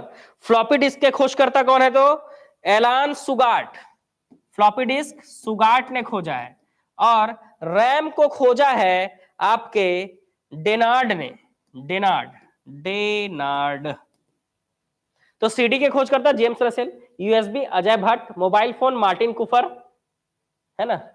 ये तो मिनी कूपर जैसा हो गया। फ्लॉपी डिस्क के खोज करता है सुगाट और डायनेमिक रैम के खोज करता है डेनार्ड। डायनेमिक रैम के खोज करता डेनार्ड, ठीक है। और मूसवा के खोज करता डगलस। मूसवा खोज करता कौन है जी? डगलस। चलो आगे, कंप्यूटर की पीढ़ियों से संबंधित प्रश्न। प्रथम कंप्यूटर जिसमें स्टोरेज की सुविधा थी उस कंप्यूटर का क्या नाम है? बताएंगे। प्रथम कंप्यूटर जिसमें स्टोरेज की सुविधा थी उसमें उसे क्या कहते हैं? तो प्रथम कंप्यूटर जिसमें स्टोरेज के लिए पंच कार्ड का प्रयोग किया जाता था। याद रखेंगे, पहले स्टोरेज के लिए पंच कार्ड का प्रयोग होता था। और ये कंप्यूटर मुख्यतः बैच ऑपरेटिंग सिस्टम पे होते थे। बैच ऑपरेटिंग, टाइम शेयरिंग नहीं बोल रहा हूं, बैच ऑपरेटिंग। याद रखना, ये जो है प्रथम पीढ़ी के कंप्यूटर थे। प्रथम पीढ़ी का कंप्यूटर जिसमें स्टोरेज के रूप में पंच कार्ड का प्रयोग होता था, इसमें ऑपरेटिंग सिस्टम होता था बैच ऑपरेटिंग सिस्टम। और ये कंप्यूटर है एसडेक। ये कंप्यूटर कौन सा है जी? ये कंप्यूटर है एसडेक, ठीक है, याद रखेंगे आप, एसडेक। चलो आगे बढ़ेंगे। मल्टी प्रोग्रामिंग का प्रयोग किस पीढ़ी के कंप्यूटर से शुरू हुआ? मल्टी प्रोग्रामिंग की बात हो रही है यहां पर कि मल्टी प्रोग्रामिंग का प्रयोग किस पीढ़ी के कंप्यूटरों से शुरू हुआ? मल्टी प्रोग्रामिंग बताएंगे। तो मल्टी प्रोग्रामिंग जो है ये आपका शुरू होता है तीसरे पीढ़ी के कंप्यूटरों से। याद रखेंगे मल्टी प्रोग्रामिंग, ठीक है। मल्टी प्रोग्रामिंग कंप्यूटरों, मल्टी प्रोग्रामिंग का प्रयोग किस पीढ़ी से हुआ? तो जब आया आपका टाइम शेयरिंग ऑपरेटिंग सिस्टम। जब टाइम शेयरिंग ऑपरेटिंग सिस्टम आया तीसरे पीढ़ी में आया, क्योंकि सिस्टम दूसरे पीढ़ी में था, ठीक है। बैच ऑपरेटिंग सिस्टम किस में था? दूसरे पीढ़ी में था। वैसे ही टाइम शेयरिंग ऑपरेटिंग सिस्टम तीसरे पीढ़ी में था और इसी में आया था मल्टी प्रोग्रामिंग, ठीक है। इसी में क्या आया था? मल्टी प्रोग्रामिंग, ठीक। मेन फ्रेम कंप्यूटर के लिए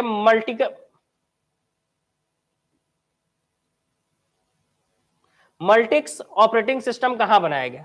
मेन फ्रेम कंप्यूटर के लिए मल्टिक्स ऑपरेटिंग सिस्टम कहां बनाया गया? इन्फोसिस, माइक्रोसॉफ्ट, जर्मन प्रयोगशाला, बेल प्रयोगशाला। आसान क्वेश्चन है। बेल प्रयोगशाला में मेन फ्रेम कंप्यूटर के लिए मल्टिक्स ऑपरेटिंग सिस्टम बनाया गया था, ठीक है। चलो 40 क्वेश्चन हो गया भाई।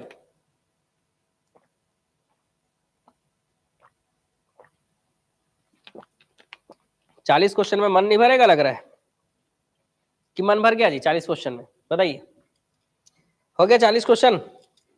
आगे देखेंगे कल।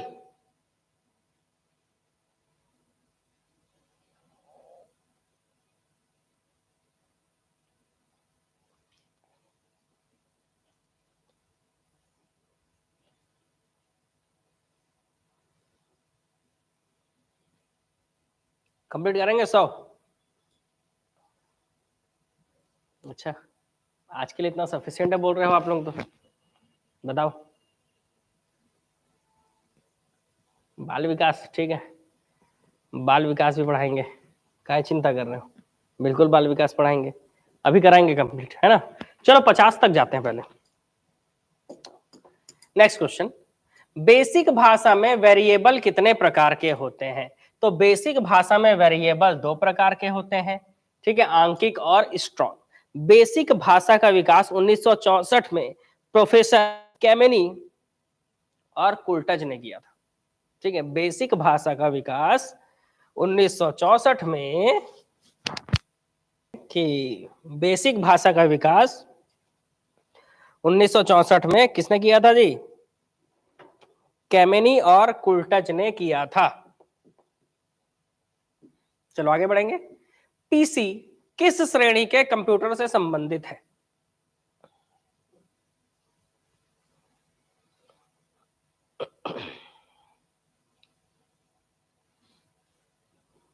ये जो लैंग्वेज वाला टॉपिक है ना, ये जब लैंग्वेज के बारे में आपको पढ़ाऊंगा ना तब बताऊंगा, क्योंकि बहुत सारे लैंग्वेज पढ़ने हैं आपको, है ना। लैंग्वेज सीखना नहीं है, पढ़ना है बस। कंप्यूटर के जो लैंग्वेज होते हैं ना उसमें पढ़ना होगा। तो ध्यान रहे, पीसी कंप्यूटर जो है वो माइक्रो कंप्यूटर के से संबंधित है, ठीक है। जिसको भी जो भी माइक्रो कंप्यूटर होता है वो पीसी कहलाता है। टेली प्रोसेसिंग तथा टाइम शेयरिंग ऑपरेटिंग सिस्टम का प्रयोग किस पीढ़ी के कंप्यूटर में हुआ? तो अभी हम पढ़े हैं जिसमें से मल्टीटास्किंग हो रहा था, मल्टी प्रोग्रामिंग हो रहा था। तृतीय पीढ़ी टाइम शेयरिंग, क्योंकि बैच ऑपरेटिंग सिस्टम पूछा, बैच ऑपरेटिंग मतलब स्टोरेज के लिए पंच कार्ड का प्रयोग, तो बैच ऑपरेटिंग सिस्टम पूछा तो दूसरा पीढ़ी, लेकिन टाइम शेयरिंग पूछा तो तीसरा पीढ़ी। अगला, माइक्रो कंप्यूटर की क्षमता 1 सेकंड में कितनी होती है? मतलब 1 सेकंड में वो कितनी गणना कर सकता है, कितनी संक्रिया कर सकता है, ये बताना है आपको। बताइए, माइक्रो कंप्यूटर जो है, माइक्रो कंप्यूटर 1 सेकंड में कितनी गणनाएं कर सकता है? अच्छा क्वेश्चन है जी। तो माइक्रो कंप्यूटर 1 सेकंड में 1 लाख गणनाएं कर सकता है। बहुत बढ़िया, कितने गणनाएं कर सकता है? 1 लाख। चलिए, प्रथम के पीढ़ी के कंप्यूटर में क्या कमी थी, क्या दोष था पहले पीढ़ी के कंप्यूटरों में? तो पहली पीढ़ी के कंप्यूटरों में सबसे बड़ा दोष था उनका बड़ा आकार, उनका बड़ा आकार। तो पहली पीढ़ी के कंप्यूटर क्या होते थे? कमरे इतने बड़े होते थे, एक जितना बड़ा कमरा होता है ना, उतना बड़ा कमरा जो है, कमरे इतने बड़े बड़े कंप्यूटर होते थे, तो एक जगह से दूसरे जगह ले जाएंगे कैसे? ये सबसे बड़ा जो है क्या था? कमी था उसके अंदर, ठीक है, बड़ा आकार। खाली स्थान सुपर चिप का प्रयोग मिनी कंप्यूटर में लगाने से वह सुपर मिनी कंप्यूटर बन जाता है। एक ऐसा चिप जिसको आप मिनी कंप्यूटर में लगा दो ना, तो वो सुपर मिनी कंप्यूटर बन जाता है। क्या बन जाता है? सुपर मिनी कंप्यूटर बन जाता है। बहुत ही बेहतरीन क्वेश्चन है जी। ऐसा चिप, नंबर बताओ, 80386 या 80586, 80 586 या 80 386?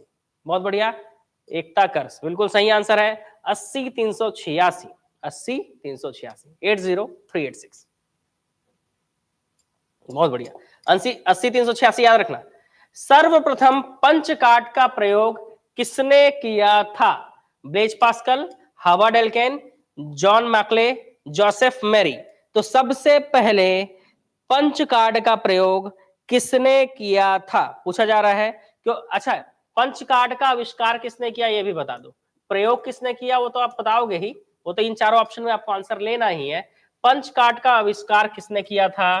तो हरमन होलीरथ, है ना, हरमन होलीरथ ने किया था, याद रखेंगे। पंचकाट का आविष्कार किसने किया था? हरमन होलीरथ, या होलरीथ बोलते हैं, है ना, होलरीथ, थोड़ा अलग अलग नाम है, याद तो करना पड़ेगा। तो पंचकाट का आविष्कार हरमन होलरीथ ने किया था। इसका प्रयोग सबसे पहले किसने किया? तो इसका प्रयोग जो है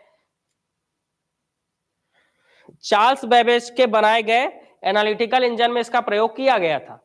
ठीक है, लेकिन किसने किया? जोसेफ मेरी ने। याद रखेंगे, सर्वप्रथम पंचकाट का प्रयोग जोसेफ मेरी ने किया था। और किस कंप्यूटर में किया गया था? तो चार्ल्स बेबेज के बनाए गए एनालिटिकल इंजन में किया गया था। ठीक है, कंप्यूटर के विकास में सर्वाधिक योगदान किसका है? चार ऑप्शन है। कंप्यूटर के विकास में सबसे ज्यादा योगदान किसका है? Herman Hollerith, Charles Babbage, Blaise Pascal, von Neumann. चार ऑप्शन है, सोच समझकर आंसर दीजिएगा। कंप्यूटर के विकास में सबसे ज्यादा योगदान किसका रहा है? देखो, कंप्यूटर के जनक चार्ल्स बेबेज को कहा जाता है। इसका मतलब ये नहीं है कि ये उनके विकास में योगदान चार्ल्स बेबेज करा। शुरुआत इन्होंने किया था, शुरुआत जरूर इन्होंने किया था, लेकिन कंप्यूटर के विकास में कई लोगों के काफी योगदान रहे, जिसमें से सबसे ज्यादा योगदान किसका रहा वो पूछा जा रहा है। थोड़ा सा बाउंसर क्वेश्चन है ना। आप हो, चाहे मैं हूं, चाहे कोई भी रहे, पहली बार इस क्वेश्चन को पढ़कर वो आंसर जो है चार्ल्स बेबेज को ही लेगा, लेकिन जो इसको पढ़ लिया है वो व्यक्ति इसका सही आंसर बता रहा है, बिल्कुल, वॉन न्यूमैन, वॉन न्यूमैन। ठीक है, कंप्यूटर के विकास में सबसे ज्यादा योगदान किसी का रहा है तो वो वॉन न्यूमैन का रहा है।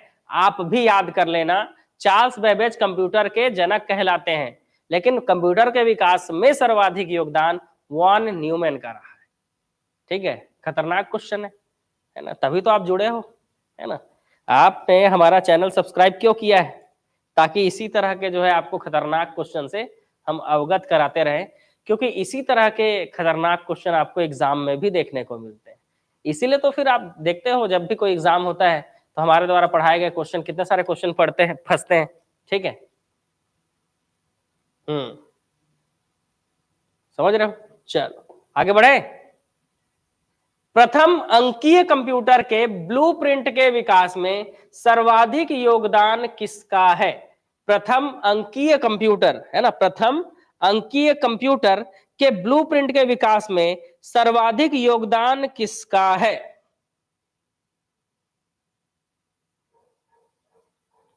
और एक और क्वेश्चन पूछूंगा मैं आपको, प्रथम इलेक्ट्रॉनिक कंप्यूटर का विकास किसने किया था?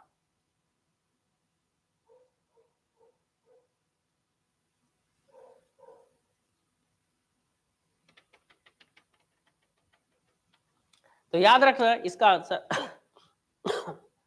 आंसर होगा बी। इसका आंसर है ऑप्शन नंबर बी, कि प्रथम अंकीय कंप्यूटर के ब्लूप्रिंट के विकास में सर्वाधिक योगदान चार्ल्स बेबेज का था, क्योंकि अंकीय मतलब अंक गणितीय संक्रियाएं कर सके, और इन्होंने ही तो बनाया था डिफरेंस इंजन और एनालिटिकल इंजन, तो चार्ल्स बेबेज।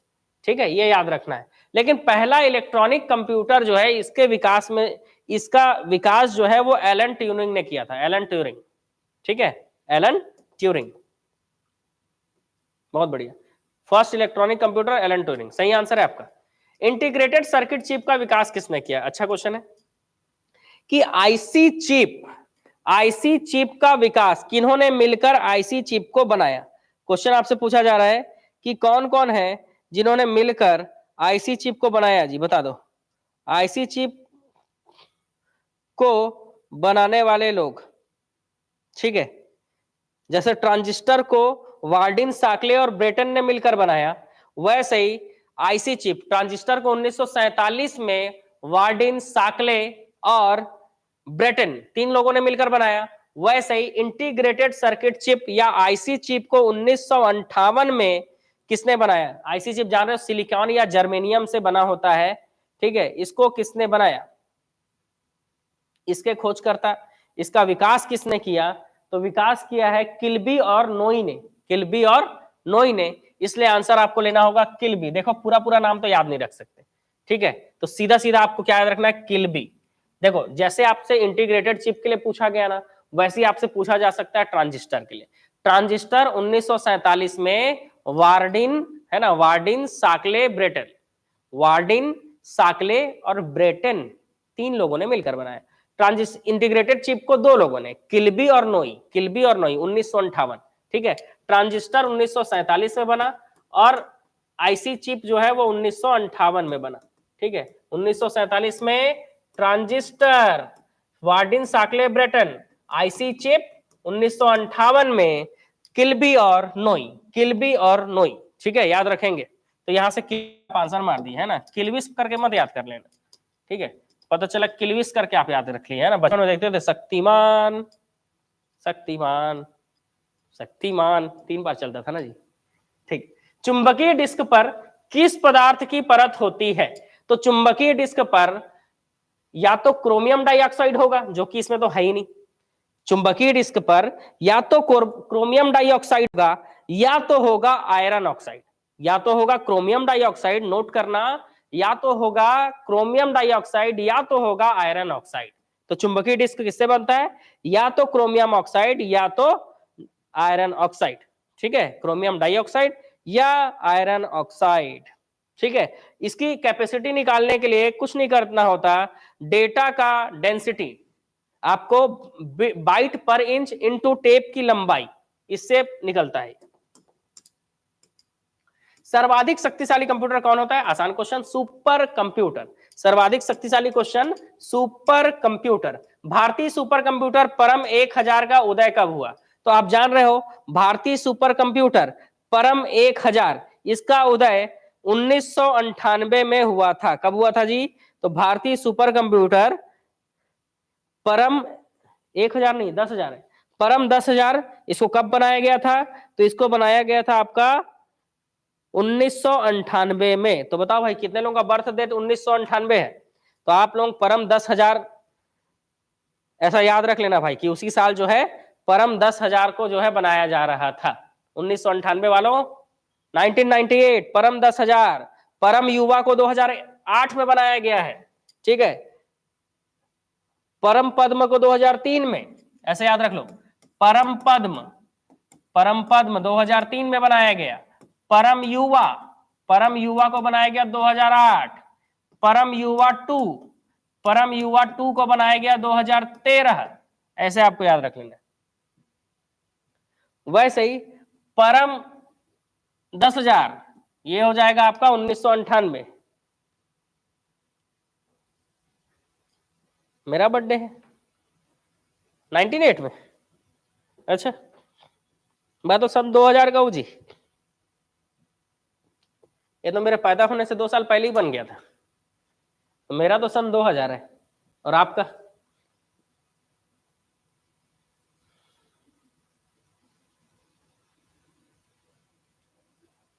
चलो आगे बढ़ते हैं। 3G क्या है? 3G, तो 3G है, क्या है जी 3G?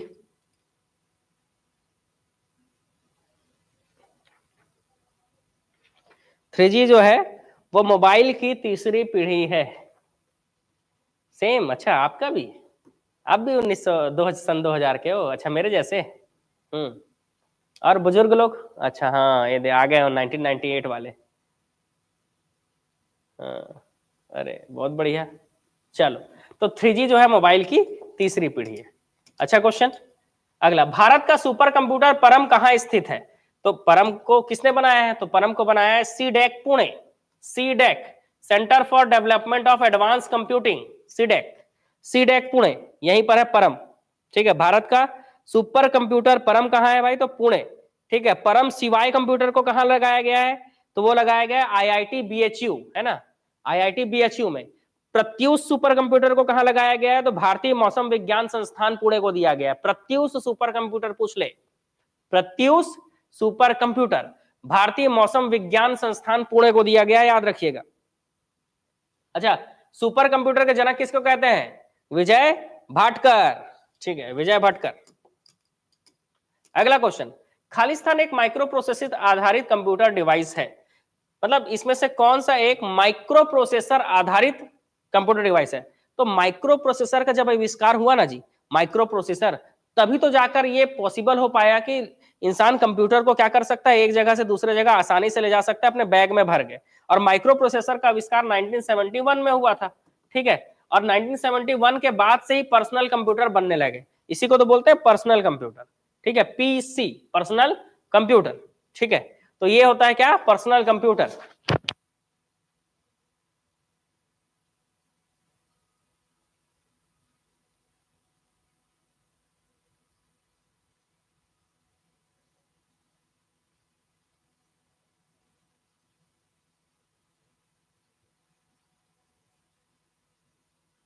ठीक है, तो माइक्रो प्रोसेसर आधारित कंप्यूटर डिवाइस याद रखेंगे, ये 1971 से पॉसिबल हो पाया जब माइक्रो प्रोसेसर के खोजकर्ता एम ई हॉफ को कहा जाता है। किसे कहा जाता है? M E Hoff. M E Hoff अगर माइक्रो प्रोसेसर नहीं बनाते तो कंप्यूटर, माइक्रो कंप्यूटर जो है पॉसिबल ही नहीं हो पाता, और आप और मैं जो है इस तरह से कंप्यूटर को लेकर कहीं घूम भी नहीं पाते। तो इसके अंदर मेरा कंप्यूटर देखना चाहोगे? मेरा कंप्यूटर देखना चाहोगे? बताओ। ठीक है,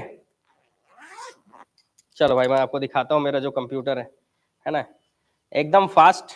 ये मेरा कंप्यूटर है भाई, ये देखो एकदम स्लिम है बिल्कुल, ये देखो बिल्कुल मस्त, बेहतरीन। समझ रहे हो? प्राइस तो बहुत हाई था जब मैं इसको लिया, तो अभी भी प्राइस ज्यादा है, लेकिन एकदम स्लिम कंप्यूटर है। ये देखो,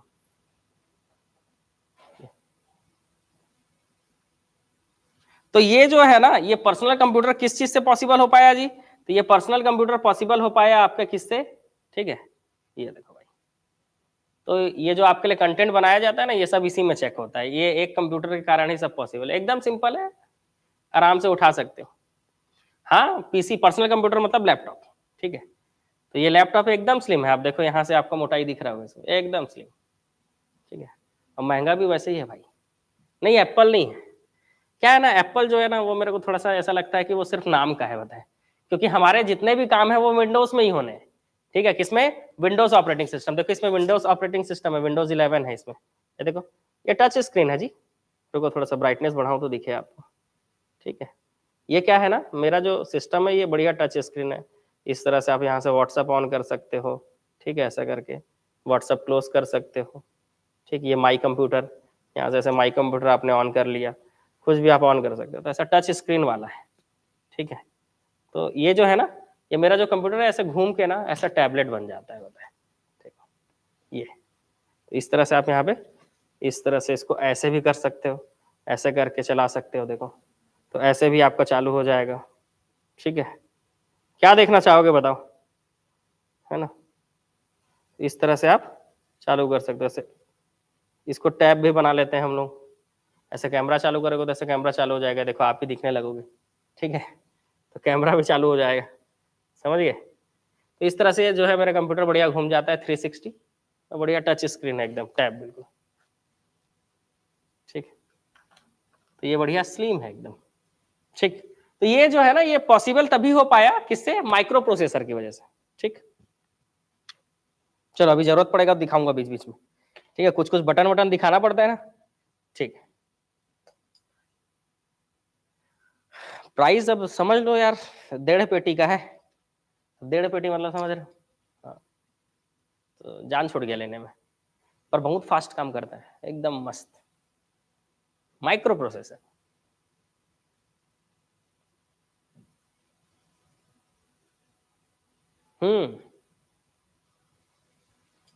बिग साइज का मोबाइल है समझ लो, जैसे मेरे पास ये बड़ा वाला मोबाइल है वैसे, है ना? अच्छा, वीडियो कॉल में पढ़ोगे, वाह। तो ये जो आप पढ़ रहे हो, अच्छा इसमें वीडियो कॉल कैसे हो सकता है? हो सकता है, आप वीडियो कॉल में भी पढ़ सकते हो। कैसे? गूगल मीट के थ्रू जो है वीडियो कॉल में भी पढ़ सकते हैं। लेकिन क्या है ना, उसमें इतने सारे लोग लाइव रहोगे, कोई भी अपना कैमरा और माइक ऑन करेगा तो उसका दांत दिख जाएगा, पता है, कैमरा ऑन करते ही। और माइक ऑन कर ले तो अपने घर का जितना भी, घर में जो भी कलह चल रहा हो, सब सुनाई देने लगेगा। समझ रहे हो?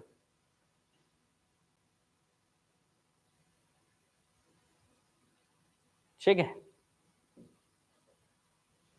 चलो आगे बढ़े। क्या बोल रहे हो? मैम जी से भी मिलाओ ना सर जी। शादी होगी तो मिल लेना यार, अभी क्या है, घर वाले ढूंढ रहे हैं लड़की, बताए, घर वाले लड़की ढूंढ रहे हैं, जैसे ही शादी होगा उसके बाद मिल लेना मस्त। आप लोगों से नहीं मिलवाऊंगा क्या? बिल्कुल मिलवाऊंगा, चिंता मत करो। चलो अगले क्वेश्चन की ओर चलते हैं। आपके कंप्यूटर में निम्नलिखित में से कौन सा मेमोरी दर्शाता है? तो हमारे कंप्यूटर में कौन सा मेमोरी होता है जी?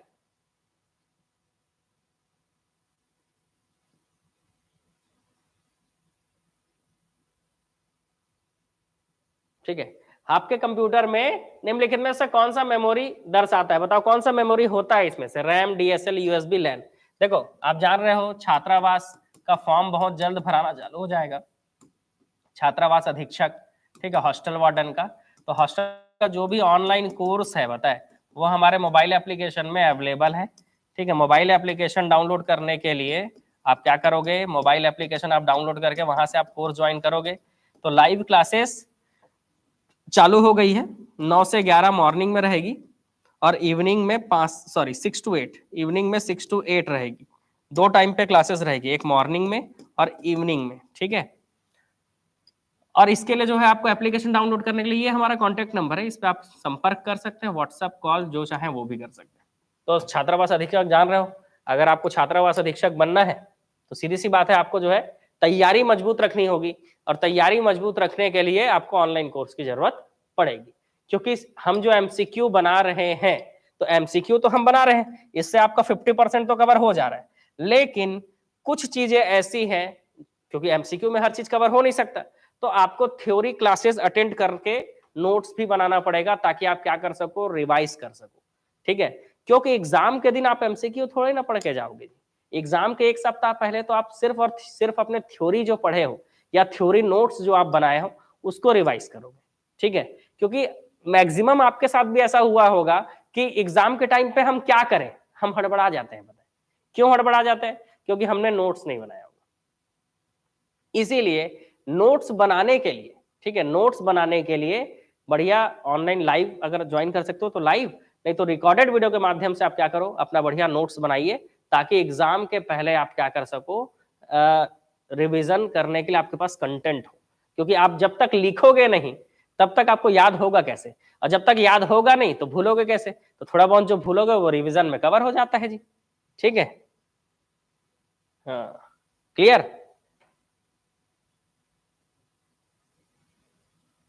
चलिए आगे बढ़े। चल रहा है शिक्षक भर्ती और सीजी टेट का क्लास तो कंटिन्यू चल रहा है जी। ठीक है, और शिक्षक भर्ती का नया बैच तो हमने 15 जनवरी से चालू भी करना है हमको, है ना? तो 15 जनवरी से न्यू बैच जो है, ये शिक्षक भर्ती का न्यू बैच चालू होगा। शिक्षक भर्ती 15 जनवरी से इसका नया बैच चालू होगा भाई। शिक्षक भर्ती वर्ग 2, वर्ग 3 और वर्ग 1, व्याख्याता शिक्षक, सहायक शिक्षक, तो इसका नया बैच तो चालू भी होगा। ठीक, चलो अगले क्वेश्चन की ओर चलते हैं। नेक्स्ट क्वेश्चन हमको क्या बोलता है? नेक्स्ट क्वेश्चन, अच्छा इसका आंसर बताएगी नहीं? कौन सा मेमोरी दर्शाता है? रैम। ठीक है, रैम, रैम होता है हमारे यहाँ रैंडम एक्सेस मेमोरी। असेंबली भाषा कंप्यूटर की किस पीढ़ी की देन है? बताइए, असेंबली भाषा कंप्यूटर के किस पीढ़ी की देन है? तो कौन से पीढ़ी में असेंबली भाषा का प्रयोग किया जाता था? असेंबली भाषा का आविष्कार किसने किया और कब किया? सारे क्वेश्चन आपसे बनते हैं।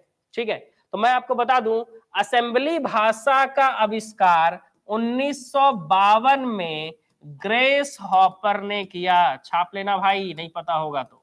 ठीक है, असेंबली भाषा का आविष्कार 1952 में ग्रेस हॉपर ने किया। 1952 मतलब पहले पीढ़ी के कंप्यूटर। तो पहले पीढ़ी के कंप्यूटरों की देन है असेंबली भाषा। ठीक है, अगला, अरिथमोमीटर का खाली स्थान द्वारा आविष्कार किया गया था। किसने अरिथमोमीटर का आविष्कार किया था? तो इसमें से आपको आंसर बताना है। अरिथमोमीटर का आविष्कार 1820, अरिथमोमीटर 1820 में अरिथमोमीटर का आविष्कार जेवियर और कोलमार ने किया था। क्या हमें पूरा पूरा तो याद रहेगा नहीं, तो हम जो है इसका सरनेम जो होता नहीं है, बस इसी को बस याद कर लेंगे, जेवियर और कोलमार, याद रखेंगे, जेवियर और कोलमार। ठीक है, जेवियर और कोलमार। चलो नेक्स्ट बढ़े आगे। ऐसी कंप्यूटर प्रणालियां जो बिना किसी विभेद निर्देश तथा डेटा एक ही मेमोरी से स्टोर करती है, खाली स्थान संरचना पर आधारित होती है। ऐसी कंप्यूटर प्रणालियां जो बिना किसी विभेद के निर्देश हो, इंस्ट्रक्शंस हो, है ना, या फिर आपका डेटा हो, एक ही मेमोरी इकाई से स्टोर कर लेती है, संग्रहित कर लेती है, खाली स्थान संरचना पर आधारित होती है। अच्छा क्वेश्चन है, बताइए, क्योंकि उसका अर्थ ही होता है किसी भी संग्रहित प्रोग्राम कंप्यूटर से।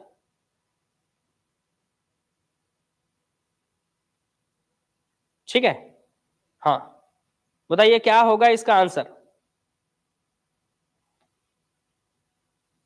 डी, बहुत बढ़िया, सही आंसर।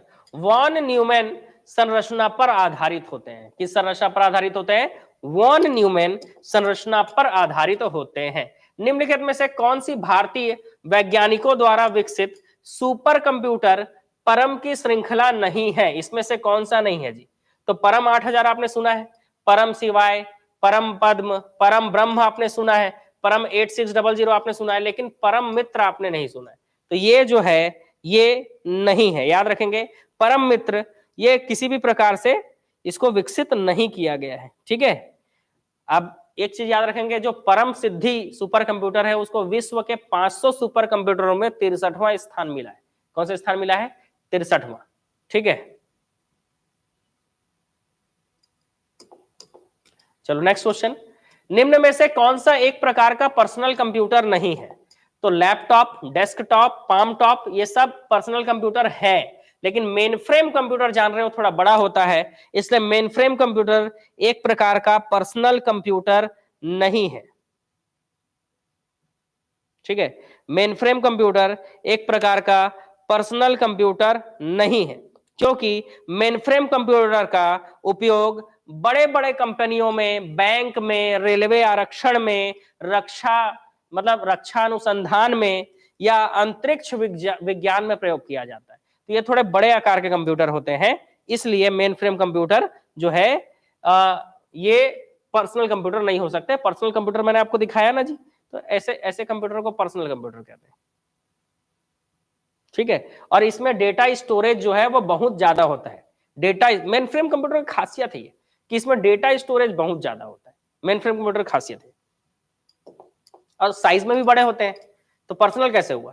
द्वितीय पीढ़ी के कंप्यूटर खाली स्थान पर आधारित थे। अच्छा क्वेश्चन है। पहली पीढ़ी के कंप्यूटर किस पर आधारित थे जी? तो पहली पीढ़ी के कंप्यूटर निर्वात ट्यूब पर आधारित थे। तृतीय पीढ़ी के कंप्यूटर, तो तृतीय पीढ़ी के कंप्यूटर, पहली पीढ़ी वैक्यूम ट्यूब, ये नहीं हो सकता। ठीक है, सिलिकॉन चिप्स या आईसी चिप तीसरे पीढ़ी के कंप्यूटर, ये भी नहीं हो सकता। द्वितीय पीढ़ी के कंप्यूटर ट्रांजिस्टर पर आधारित थे। चौथे पीढ़ी के कंप्यूटर माइक्रो प्रोसेसर, और पांचवें पीढ़ी के कंप्यूटर यूएलएसआई। प्रथम पीढ़ी के कंप्यूटर सिस्टम का आधार क्या है? तो प्रथम पीढ़ी के कंप्यूटर सिस्टम का आधार है वैक्यूम ट्यूब। ठीक है, प्रथम पीढ़ी के कंप्यूटर का आधार है वैक्यूम ट्यूब, क्योंकि द्वितीय इंटीग्रेटेड सर्किट जो है आईसी चिप थर्ड वाले में था, वीएसएलआई माइक्रो प्रोसेसर। ठीक है, और ट्रांजिस्टर जो है आपका दूसरे पीढ़ी का है, माइक्रो प्रोसेसर आपका चौथे पीढ़ी का है, पांचवें पीढ़ी का है। ठीक है, इस कारण ये सब आंसर नहीं होंगे। आंसर क्या होगा? वैक्यूम आधारित ट्यूब। पहले वाले में वैक्यूम आधारित ट्यूब था। IBM 370 किस पीढ़ी का कंप्यूटर था? तो IBM 370 बनाया गया था, या IBM 360 बोला जाए तो IBM 360 जो है वो तीसरी पीढ़ी का कंप्यूटर है। कौन से पीढ़ी के? तीसरी। इसी में अगर आपको ENIAC पूछे, ENIAC कई बार पूछा है ENIAC को, ENIAC पहली पीढ़ी का कंप्यूटर है, ENIAC पहली पीढ़ी के कंप्यूटर है, याद रखेंगे, ठीक है। और ये जो है IBM 370 360 ये तीसरी पीढ़ी के कंप्यूटर है। कौन सी पीढ़ी कंप्यूटर है? तीसरी पीढ़ी के कंप्यूटर है। चलो चैप्टर खत्म, नया चैप्टर आ रहा है भाई। 65 क्वेश्चन आपने कवर कर लिए, ठीक है। ये 65वां क्वेश्चन का आंसर था तीसरा पीढ़ी।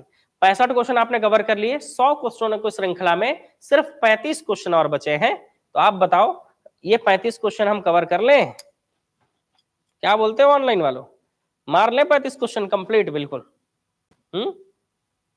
बताओ 35 क्वेश्चन बोलो तुरंत, जो है आपका जो है ये 35 क्वेश्चन आपका कंप्लीट हो जाएगा। तुरंत बोलो, तुरंत हो जाएगा। क्या बोलते हो जी?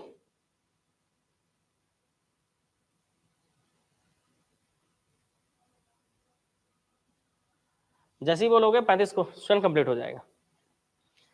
एक्सप्लेन कर रहा हूं जी, एक्सप्लेनेशन में फास्ट नहीं हो सकता, ठीक है, क्योंकि फास्ट करूंगा तो समझ में नहीं आएगा, क्योंकि कंप्यूटर जो है हर किसी से बनने वाला टॉपिक नहीं है, ठीक है। तो फास्ट ट्रैक नहीं कर सकते इसको, ठीक है। हाँ, एक दो क्लास लेने के बाद थोड़ा फास्ट कर दूंगा, लेकिन आज पहला क्लास है ना, तो आज फास्ट नहीं हो सकता। इनपुट और output unit, number pad directional arrow के रूप में कार्य कराने के लिए, नंबर पैड को डायरेक्शनल एरो के रूप में काम कराने के लिए आप किस बटन को दबाएंगे, है ना। जो भी ये नंबर पैड है, ठीक है, आप देख रहे हो कीबोर्ड में, आप देखो यहाँ पर ये देखो, यहाँ पे नंबर पैड होता है ना, ये इस नंबर पैड को डायरेक्शनल एरो के रूप में काम कराने के लिए किस बटन को दबाना होता है? तो वहां पे एक छोटा सा उसी नंबर पैड के ऊपर लिखा होता है, क्या लिखा होता है? Num lock. क्या लिखा होता है? Num lock. उस की को दबाते हैं, ठीक है, नम लॉक लिखा होता है जी, नम लॉक। तो ये नम का मतलब नंबर लॉक होता है। इस बटन को दबाते हैं ताकि वो नंबर पैड एरो की तरह काम करने लगे, ठीक है। हाँ, कैप्स लॉक जान रहे हो आप? कैप्स लॉक या शिफ्ट बटन जो है, ठीक है, या ये कैप लॉक और नंबर लॉक जो है, ये बटन को हम टॉगल बटन भी कहते हैं। क्या कहते हैं? टॉगल बटन भी कहा जाता है। ये कैप्स लॉक बटन है, इसको क्या कहा जाता है? टॉगल बटन भी कहा जाता है, याद रखेंगे, टॉगल बटन। इसका आंसर है नम लॉक। पहले 5 क्वेश्चन करते हैं अभी। ऐसी कंप्यूटर प्रणाली जिसमें 2 या 2 से अधिक सीपीयू हो, उसे क्या कहेंगे? तो सीपीयू मतलब, सीपीयू एक क्या होता है? Central processing unit. तो प्रोसेसर अगर 2 हो जाए तो उसको क्या कहा जाएगा? Multi processor. क्या कहा जाएगा? Multi processor. एक से अधिक प्रोसेसर लगे हो, मतलब एक से अधिक सीपीयू लगा है, ठीक है। ऐसी कंप्यूटर जिसमें 2 या 2 से अधिक सीपीयू हो, सीपीयू मतलब प्रोसेसर, तो प्रोसेसर अगर एक से अधिक लगा हो तो उसको मल्टी प्रोसेसर कहा जाएगा, ठीक है। क्या कहा जाएगा? मल्टी प्रोसेसर, ठीक है, बहुत बढ़िया। चलो आगे बढ़ेंगे। यूपीएस का पूरा नाम, सीवीटी का भी बताना है आपको, कांस्टेंट वोल्टेज ट्रांसफार्मर, पता है ना, वैसे यूपीएस का बता दो।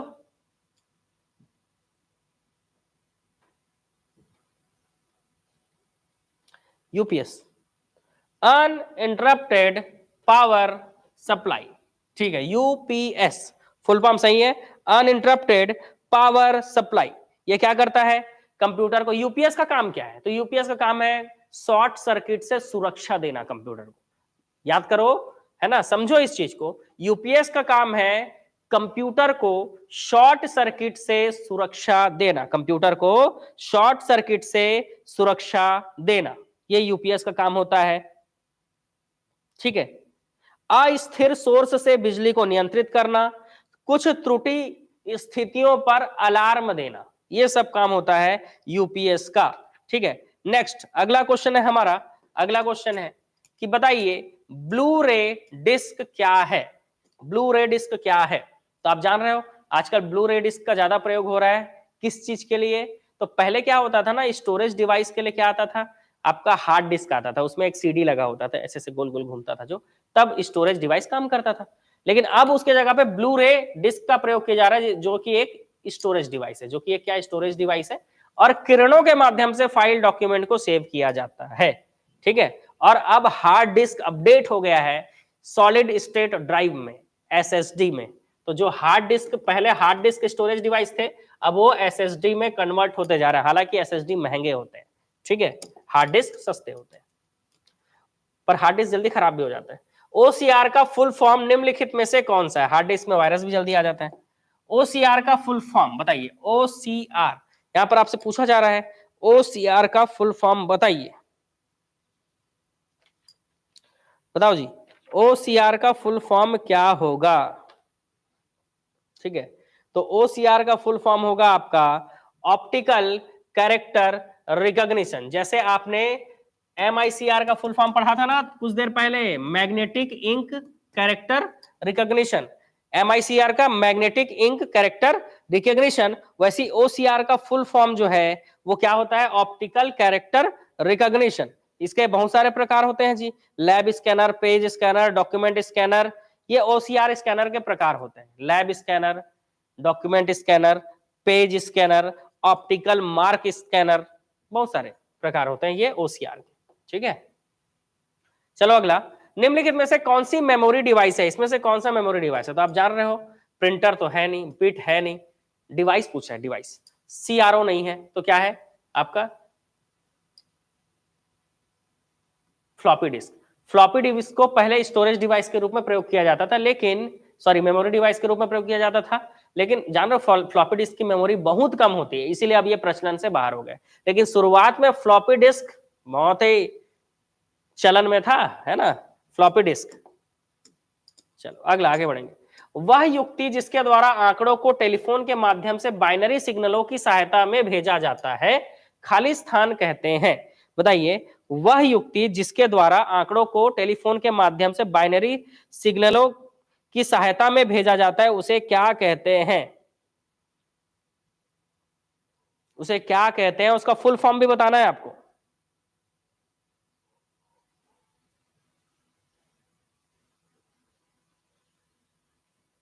बहुत बढ़िया, उसको मॉडेम कहते हैं। और मॉडेम का फुल फॉर्म टाइप करो तो तुरंत मॉडेम का फुल फॉर्म, मॉडेम का पूर्ण रूप आपको पूछ लेगा। मान लो आपको एग्जाम में पूछ लिया मॉडेम का फुल फॉर्म बताइए, क्या बोलेंगे आप? मॉडेम का full form, modulator D modulator, बहुत बढ़िया, मॉड्यूलेटर डी मॉड्यूलेटर इसका फुल फॉर्म है, बहुत बढ़िया। अगला, सॉफ्टवेयर के लिए अन्य शब्द बताइए। सॉफ्टवेयर के लिए एक अन्य शब्द क्या है? इनपुट, आउटपुट, प्रोग्राम समूह या सिस्टम? तो आप जानते हो सॉफ्टवेयर जो है प्रोग्रामों का समूह होता है। सॉफ्टवेयर क्या होता है जी? प्रोग्रामों का समूह होता है, इसीलिए इसको प्रोग्राम समूह कहा जाएगा, ग्रुप ऑफ प्रोग्राम्स, है ना, it is called group of programs. तो प्रोग्रामों के समूह को ही सॉफ्टवेयर कहा जाता है। बहुत बढ़िया, सही है। चलो अगले प्रश्न की ओर चलते हैं। नेक्स्ट क्वेश्चन, नेक्स्ट क्वेश्चन है, कंप्यूटर में कितने प्रकार की मेमोरी होती है? तो जान रहे हो आप, कंप्यूटर में दो प्रकार की मेमोरी होती है। एक होता है प्राइमरी मेमोरी, है ना, एक होता है आपका सेकेंडरी मेमोरी। कुछ एग्जांपल बताओ जी, प्राइमरी और सेकेंडरी मेमोरी का एग्जांपल दो। प्राइमरी मेमोरी जिसके अंतर्गत आपका रैम रोम आता है, रोम आता है ना, random access memory, read only memory और कैच मेमोरी, है ना, कैश मेमोरी या कैच मेमोरी। ठीक है, ये सब प्राइमरी मेमोरी होते हैं। सेकेंडरी मेमोरी के अंतर्गत क्या आता है? तो सेकेंडरी मेमोरी के अंतर्गत हार्ड डिस्क, ठीक है, हार्ड डिस्क आता है। इसके अलावा क्या आता है जी? तो इसके अलावा floppy disk, compact disk, floppy disc,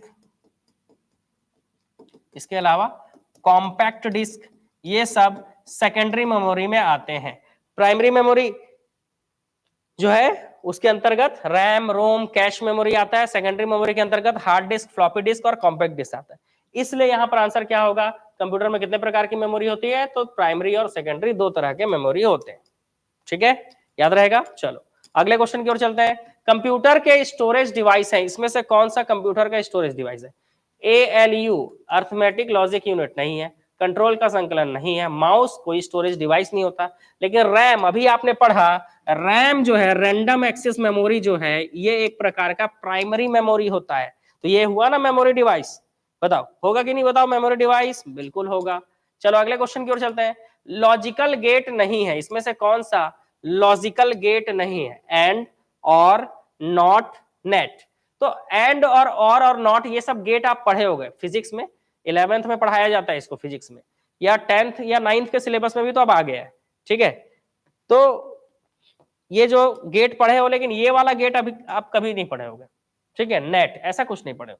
देखो, अगर लॉजिकल गेट की बात करें हम, ठीक है, किसकी बात करें, लॉजिकल गेट। तो ये दो तीन तरह के गेट होते हैं इसमें, एक होता है बेसिक गेट, एक होता है क्या, बेसिक गेट, एक होता है यूनिवर्सल गेट, यूनिवर्सल गेट, ठीक है, एक होता है बेसिक गेट, एक होता है यूनिवर्सल गेट, और एक होता है special purpose gate, special purpose gate. अगर थोड़ा अंदर जाकर पूछेगा तो बेसिक गेट होता है और एंड,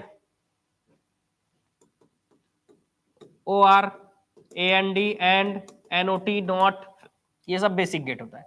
यूनिवर्सल गेट की अगर हम बात करें तो यूनिवर्सल गेट में आपका आता है यूनिवर्सल, नॉर, नैंड, ये जो है मतलब एंड और के बीच में एन लग गया है, मतलब उसके पहले एन लग गया, तो नॉर, नैंड ये यूनिवर्सल गेट होते हैं। जबकि स्पेशल पर्पस गेट जो होते हैं वो और या नॉर ये होते हैं, ये स्पेशल पर्पस गेट होते हैं। तो और नॉर, इसको स्पेशल पर्पस गेट भी कहा जाता है। मुख्य रूप से दो ही याद रखने हैं, बेसिक गेट और एंड नॉट, ठीक है, यूनिवर्सल गेट नॉर और नैंड, ये दोनों याद रखना है। यहां पर पूछा है लॉजिकल गेट नहीं है इसमें से, ये सारे लॉजिकल गेट होते हैं, इसमें से नहीं है, नेट नहीं है, और देख लिया आपने, एंड देख लिया आपने, नॉट देख लिया आपने, ये तीनों क्या है, ये तीनों बेसिक गेट है, ये तीनों बेसिक गेट है। लेकिन आपको इस यूनिवर्सल गेट भी पूछ सकता है, तो नॉर और नैंड भी आपको याद रखना है यूनिवर्सल पर्पस गेट को। कंप्यूटर के जिस भाग में डेटा और प्रोग्राम रखे जाते हैं उसे क्या कहते हैं, तो कंप्यूटर के जिस भाग में रखेंगे आप फोटो, डॉक्यूमेंट, फाइल, वीडियो, या आपका प्रोग्राम, आप कोई प्रोग्राम आप सेव करके रख रहे हैं, तो इस भाग को क्या कहा जाता है, तो इस भाग को कहा जाता है मेमोरी। क्या कहा जाता है जी, मेमोरी, ठीक है, इस भाग को क्या कहा जाता है, मेमोरी। बहुत बढ़िया, सही आंसर। चलो अगले क्वेश्चन की ओर चलते हैं। अगला क्वेश्चन, फ्लॉपी डिस्क किस प्रकार के मेमोरी से संबंधित है, तो फ्लॉपी डिस्क एक प्रकार का एक्सटर्नल मेमोरी है। फ्लॉपी डिस्क क्या है, एक तरह का एक्सटर्नल मेमोरी है, क्योंकि इसको आप अपने जेब में भी रखकर घूम सकते हो। फ्लॉपी डिस्क एक तरह का एक्सटर्नल मेमोरी है, क्योंकि इसको आप जेब में भी रखकर क्या कर सकते हो जी, घूम सकते हो, इसलिए ये एक प्रकार का क्या है, तो इसलिए ये एक प्रकार का एक्सटर्नल मेमोरी है, ठीक है।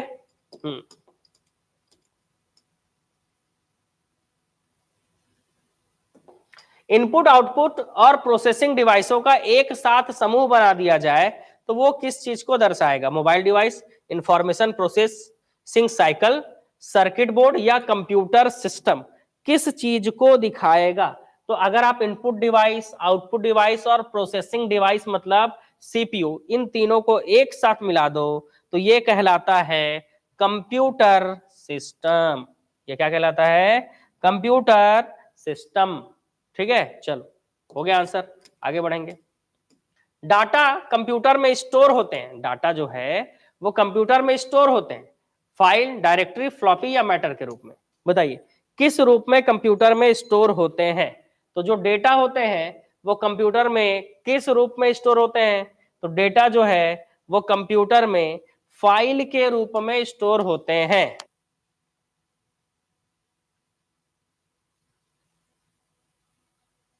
तो याद रखेंगे डेटा जो है वो कंप्यूटर में किस रूप में स्टोर होते हैं जी, तो डेटा जो है वो कंप्यूटर में किस रूप में स्टोर होते हैं, फाइल के रूप में स्टोर होते हैं। अगला देखो 20 क्वेश्चन और बचा है, बताओ डटे रहोगे 20 क्वेश्चन तक, 20 क्वेश्चन तक डटे रहोगे कि भाग जाओगे। 20 क्वेश्चन और बचे हैं, डटे रहोगे तो बन जाएगा। वीर तुम बढ़े चलो, धीर तुम बढ़े चलो, ठीक है, क्योंकि सिर्फ और सिर्फ 20 क्वेश्चन और बचे, बने रहोगे, ठीक है। कंप्यूटर में स्थायी मेमोरी के लिए किन वस्तुओं का प्रयोग किया जाता है, तो कंप्यूटर में स्थायी मेमोरी के लिए फ्लॉपी डिस्क, टेप चुंबक, चुंबकीय tape, magnetic tape, hard disk, ये सब का प्रयोग किया जाता है, सबका, ठीक है, ये सब। इसके अलावा ऑप्टिकल डिस्क भी, अगर ऑप्टिकल डिस्क लिखा होता तो वो भी ऑप्टिकल डिस्क भी, ठीक है। हाँ चलो, खाली स्थान बैकअप में कंप्यूटर के प्रत्येक प्रोग्राम, डाटा और सिस्टम फाइल की एक कॉपी होती है। खाली स्थान बैकअप में कंप्यूटर के प्रत्येक प्रोग्राम, डेटा और सिस्टम फाइल की एक कॉपी होती है, बताएंगे किसमें, है ना। स्टोरेशन बैकअप में, बूट स्ट्रैप बैकअप में, डिफरेंशियल बैकअप में या फुल बैकअप में? तो वैसे तो बैकअप के दो तरह के प्रकार आप पढ़ते हो, एक होता है फुल बैकअप और एक होता है इंक्रीमेंटल बैकअप। बैकअप के दो प्रकार होते हैं, एक फुल बैकअप और एक इंक्रीमेंटल। इंक्रीमेंटल बैकअप मतलब लास्ट जो भी चेंज हुए हैं, लास्ट बैकअप के बाद जो भी चेंज हुए हैं वो इंक्रीमेंटल बैकअप कहलाता है। लेकिन कंप्यूटर का पूरा प्रोग्राम, हर प्रकार का डेटा, हर प्रकार का सिस्टम फाइल जो है उसकी एक कॉपी फुल बैकअप में होती है। किसमें होती है? फुल बैकअप में। इंक्रीमेंटल मतलब लास्ट जो बैकअप बना था उसके बाद जो भी आप स्टोर किए हो, जो भी डेटा आप डाले हो, वो इंक्रीमेंटल बैकअप कहलाता है। और इंक्रीमेंटल बैकअप के बाद जो है differential backup, mirror backup, local backup, online backup, remote backup, could backup, ये सारे बैकअप होते हैं। बैकअप के भी आप टोटल 8 प्रकार पढ़ोगे, ठीक है, जिसमें से 2 मैंने आपको बता दिया। फुल बैकअप मतलब हर चीज, इंक्रीमेंटल मतलब लास्ट बैकअप के बाद का चीज, ठीक है। तो इसका आंसर है फुल बैकअप। प्राइमरी मेमोरी जमा होती है कि प्राइमरी मेमोरी में क्या जमा होता है? केवल डेटा, प्रोग्राम, परिणाम, सब प्राइमरी मेमोरी में सब स्टोर होता है। डेटा भी होता है, प्रोग्राम भी होता है, परिणाम भी होता है। इंटरनल स्टोरेज किस प्रकार का स्टोरेज है? प्राइमरी, सेकेंडरी, ऑक्सिलरी या वर्चुअल? बताइए, 4 ऑप्शन है आपके पास।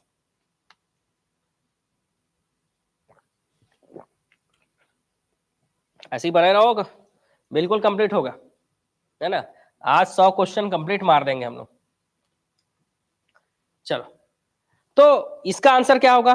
तो इसका आंसर होगा इंटरनल स्टोरेज जो है वो, इंटरनल स्टोरेज जो है वो प्राइमरी मेमोरी का एग्जांपल होता है। आप मेरे को बताओ, जो ब्लू रे डिस्क होता है, वैसे ब्लू में ही लिखा रहा है, ब्लू रे डिस्क होता है, इसकी भंडारण क्षमता, स्टोरेज कैपेसिटी कितनी होती है? 1 लेयर में और 2 लेयर में, है ना।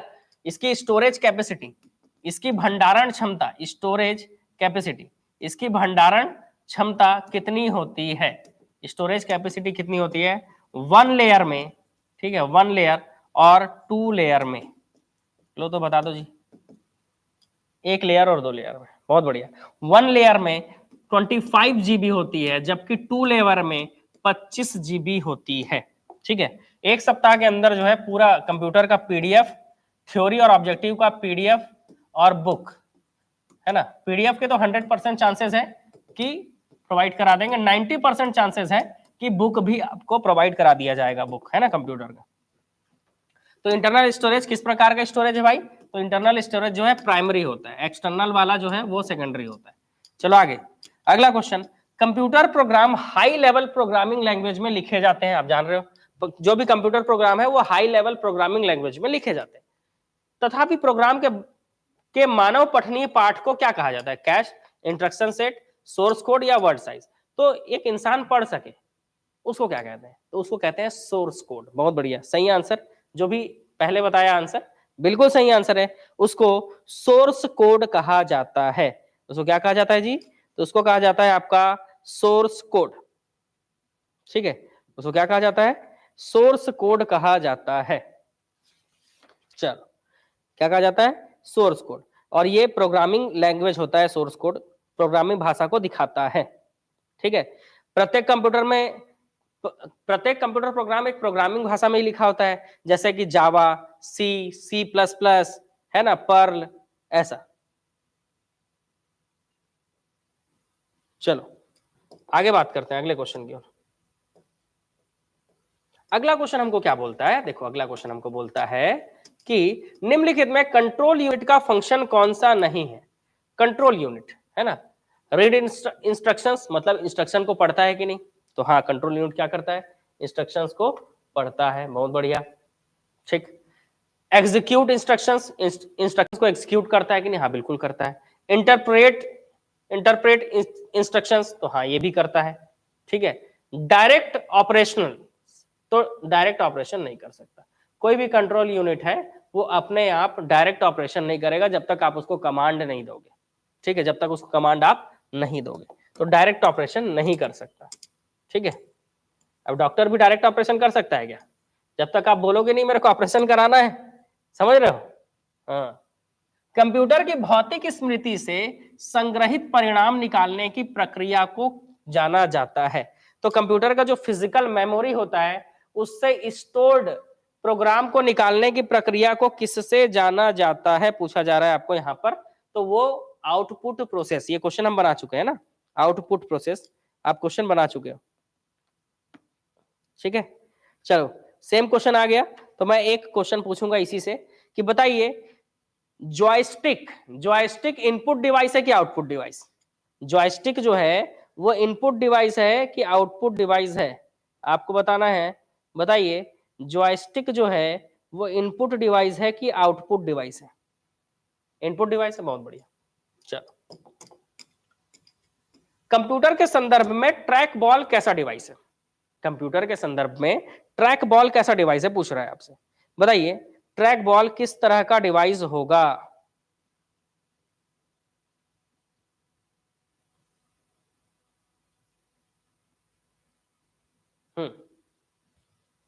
ट्रैक बॉल, देखो ट्रैक बॉल माउस के जैसा ही होता है, लेकिन उसका जो ये जो लाल कलर दिख रहा है, नीचे दिख रहा होगा कलर, यहाँ पे जो गोला होता है ना वो ऊपर में होता है, ठीक है। तो ट्रैक बॉल जो है वो क्या होता है जी? ट्रैक बॉल माउस के जैसा ही होता है, ठीक है। ट्रैक बॉल कैसा होता है जी? माउस के जैसा ही होता है, लेकिन उसमें जो रबर बॉल है वो नीचे ना होकर ऊपर होता है, ठीक है। तो ये एक तरह का इनपुट डिवाइस है, बहुत बढ़िया, ये एक तरह का इनपुट डिवाइस है क्योंकि माउस एक इनपुट डिवाइस है। कंप्यूटर के क्षेत्र में लीफो का पूर्ण रूप क्या है? लीफो, चलो बढ़िया है। लीफो का पूर्ण रूप पूछा तो आपको लैन बताना है ना, एक लैन का आप बता दीजिए। लैन के अलावा आप बता दीजिए मेरे को एलटीई का फुल फॉर्म बताइए। एलटी के अलावा एलएसडी का फुल फॉर्म बताइए, तीन और बताना है आपको। सबसे पहले तो आप लीफो का ही बता दीजिए। लास्ट इन फर्स्ट आउट, बहुत बढ़िया, सही आंसर है आपका लास्ट इन फर्स्ट आउट, ठीक है। लास्ट इन फर्स्ट आउट ये लीफो का फुल फॉर्म है, LIFO, last in first out, ठीक है। लास्ट इन फर्स्ट आउट ये इसका आंसर होगा, ठीक है, लास्ट इन फर्स्ट आउट। चलो लैन का full form local area network, बहुत बढ़िया, सही आंसर है लोकल एरिया नेटवर्क। एलटीई का फुल फॉर्म बताइए। एलटीई, एलटीई, एलटीई का फुल फॉर्म है लॉन्ग टर्म इवोल्यूशन, क्या है जी? Long term evolution, long term evolution, ठीक है। वैसे ही आपका एलएसडी का फुल फॉर्म क्या है? तो एलएसडी का फुल फॉर्म है least significant digit, least, LEAST, LEAST, least significant digit. देखो जो भी हॉस्टल वार्डन या आरक्षक भर्ती, पीएससी या व्यापम का तैयारी कर रहे हो, आप लोगों के लिए हमने जो है एक बुक रेडी किया है। ये बुक आप जान रहे हो सीजी व्यापम का वस्तुनिष्ठ बुक है ना। इसमें आपका इंडिया जीके का पूरा सब्जेक्ट, इतिहास, भूगोल, संविधान, इकोनॉमिक्स, साइंस, कंप्यूटर, पर्यावरण, कला संस्कृति और स्टैटिक जीके मिलाकर आपको जो है 4 से 5,000 प्लस प्रश्नों से ये रेडी किया गया है आपका। तो ये बुक जो है अब मार्केट में अवेलेबल है, ठीक है, क्योंकि अब ये बुक डिपो में भी मिलने लग गया, मैंने अवेलेबल करा दिया है बुक डिपो में। तो ये बुक आप जो है वहां से ले सकते हो और डायरेक्ट भी ले सकते हो। आपको जो है बुक डिपो का जो नंबर है हमारा, ऑनलाइन अगर आपको मंगाना है, क्योंकि अगर आप आपके एरिया में जो बुक डिपो है उस बुक डिपो में नहीं मिल रहा है तो आपको ऑनलाइन मंगाना है, तो ऑनलाइन मंगाने के लिए आप इस नंबर पे संपर्क करके ऑनलाइन ऑर्डर कर सकते हो। 8 से 10 दिन में आपके पास ये पहुंच जाएगा, ठीक है, बिल्कुल पैक मस्त रेडी होकर पहुंचेगा, ठीक। तो बुक आप मंगा सकते हो। इसमें क्वेश्चन ऑब्जेक्टिव के साथ साथ एक्सप्लेनेशन भी दिया गया है, तो इसके ऑब्जेक्टिव भी हम करा ही रहे हैं, है ना। धीरे धीरे हम इसके ऑब्जेक्टिव भी कराएंगे आपको, तो आपको जो है नोट करने की जरूरत नहीं पड़ेगी, आप डायरेक्ट क्या करोगे, टिक कर लो।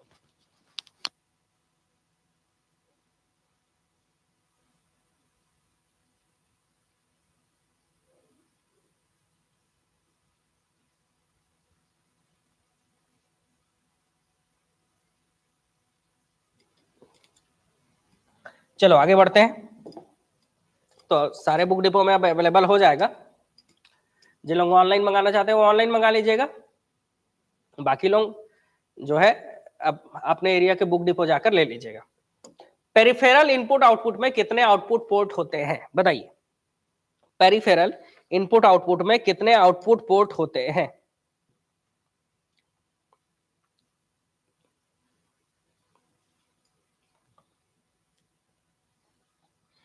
पेरिफेरल इनपुट आउटपुट में कितने आउटपुट पोर्ट होते हैं? 256। बहुत बढ़िया, सही आंसर 256। ठीक है, चलो आगे बढ़ेंगे। ओसीआर का पूर्ण रूप क्या है? तो ओसीआर का पूर्ण रूप होता है optical character recognition. Optical character recognition. आप मेरे को बताओ ओएमआर का फुल फॉर्म क्या होता है? ओओपी का फुल फॉर्म क्या होता है? इसके अलावा ओएसएस का फुल फॉर्म क्या होता है? ठीक है, 3 क्वेश्चन करते हैं। ओसीआर तो बन गया, लेकिन ओओपी ओएसएस का फुल फॉर्म क्या होगा? ओएमआर जान रहे हो, ऑप्टिकल मार्क रिकॉग्निशन होगा, ऑप्टिकल मार्क रीडर। ठीक है, OMR optical mark reader. OOP इसका फुल फॉर्म होता है object oriented programming. OOP object oriented programming.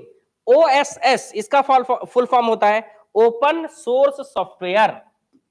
इसका फुल फॉर्म होता है ओपन सोर्स सॉफ्टवेयर। ठीक है जी, ओपन सोर्स सॉफ्टवेयर होता है इसका फुल फॉर्म। ठीक है, चलो बहुत बढ़िया। चलो अगले क्वेश्चन की ओर चलते हैं। नेक्स्ट क्वेश्चन हमको क्या बोलते हैं? तो नेक्स्ट क्वेश्चन हमको बोलता है निम्नलिखित में से कौन सा एक इनपुट डिवाइस है? Optical character reader, projector, headphone, inkjet printer. तो प्रिंटर हमको आउटपुट देगा, हेडफोन से हम गाना सुनेंगे आउटपुट मिलेगा, प्रोजेक्टर हमको कुछ चीजें दिखाएगा ये भी आउटपुट होगा। लेकिन इसी में आपका क्या है, इसी में आपका ऑप्टिकल कैरेक्टर रीडर जो है ये क्या करेगा, कैरेक्टर को रीड करके कंप्यूटर को देगा। तो ये क्या है, एक तरह का इनपुट डिवाइस है। ठीक है, ऑप्टिकल कैरेक्टर रीडर। बाकी सब ये सब क्या है, तो ये सब आउटपुट डिवाइस है, इसलिए ये क्या हो जाएंगे, गलत हो जाएंगे। ठीक है, बहुत बढ़िया। चलो बिल्कुल अंतिम दौर पे चल रहे हैं हम लोग। निम्नलिखित में से कौन सी आउटपुट डिवाइस नहीं है, पूछा है कौन सा आउटपुट डिवाइस नहीं है। तो मॉनिटर आउटपुट डिवाइस है, प्रिंटर आउटपुट डिवाइस है क्योंकि मॉनिटर से हमको वीडियो दिखता है, प्रिंटर से हमको प्रिंट मिलता है, स्पीकर से हम सुनते हैं कुछ भी। ठीक है, तो ये सब आउटपुट डिवाइस है। लेकिन स्कैनर जो है ये स्कैन करके कंप्यूटर को भेजता है। कोई चीज अगर कंप्यूटर में जा रही है तो वो इनपुट डिवाइस होती है, ये आउटपुट डिवाइस नहीं होगा। कोई चीज कंप्यूटर से बाहर निकल रही है तो वो आउटपुट डिवाइस होता है। ठीक है, अगला क्वेश्चन, बायोस का फुल फॉर्म क्या होगा? Basic input output system. अच्छा है, आसान क्वेश्चन है। बायोस का full form basic input output system. ठीक है, इसके अलावा A/D का फुल फॉर्म क्या होगा? B2B आपने सुना होगा, B2B, B2C आपने सुना होगा, B2B, B2C आपने सुना होगा। ठीक है, इसके अलावा BCC, BCD, BCC, BCD बहुत सारे फुल फॉर्म है, जो भी बताते जा रहा हूं नोट करते जाओ। ये analogue to digital, A/D analogue to digital, B2B business to business बिल्कुल सही answer, B2C business to consumer बिल्कुल सही answer, BCC blind carbon copy बिल्कुल सही, BCD binary coded decimal, binary coded decimal बिल्कुल सही है। ये ब्लाइंड कार्बन कॉपी, ये तो बढ़िया है, इसको लिख देता हूं, बाइनरी कोडेड डिजिटल डेसिमल है जी, बाइनरी कोडेड डेसिमल, डिजिटल नहीं, डेसिमल, BCD। ठीक है, B2C business to consumer, business to business, analogue to digital. और पढ़ेंगे कि ठीक है, ये देखो BCR bar code reader, BCR bar code reader. लो इसी में 5-6 क्वेश्चन कर लिया हमने इसी क्वेश्चन में, अब लास्ट आ गए ना। पेरिफेरल डिवाइस क्या है? तो पेरिफेरल डिवाइस वही डिवाइस है जो क्या करता है जी, तो पेरिफेरल डिवाइस जो क्या करता है, तो पेरिफेरल डिवाइस, चौथा ऑप्शन तो दिख ही नहीं रहा है, चौथा भी देख लो। पेरिफेरल डिवाइस कौन सा है? तो ऐसे डिवाइस जो क्या करते हैं, जिसमें पेरिफेरल डिवाइस उनको कहते हैं जो आंतरिक या बाह्य डिवाइस होते हैं और सीधे कंप्यूटर से जुड़ते हैं, लेकिन कंप्यूटर के प्राथमिक कार्यों में योगदान नहीं करते, ठीक है, लेकिन कंप्यूटर से जुड़े होते हैं। इस ऐसे आंतरिक या बाह्य डिवाइस जो सीधे कंप्यूटर से जुड़े होते हैं, इनको पेरिफेरल डिवाइस कहा जाता है। निम्नलिखित में से कौन कंप्यूटर सिस्टम के संदर्भ में एक आउटपुट डिवाइस है? इसमें से कौन कंप्यूटर सिस्टम के संदर्भ में एक आउटपुट डिवाइस है? बताइए, इनमें से कौन कंप्यूटर सिस्टम के संदर्भ में एक आउटपुट डिवाइस है? इसमें से कौन कंप्यूटर सिस्टम के संदर्भ में एक आउटपुट डिवाइस है? बताइए क्या होगा आंसर?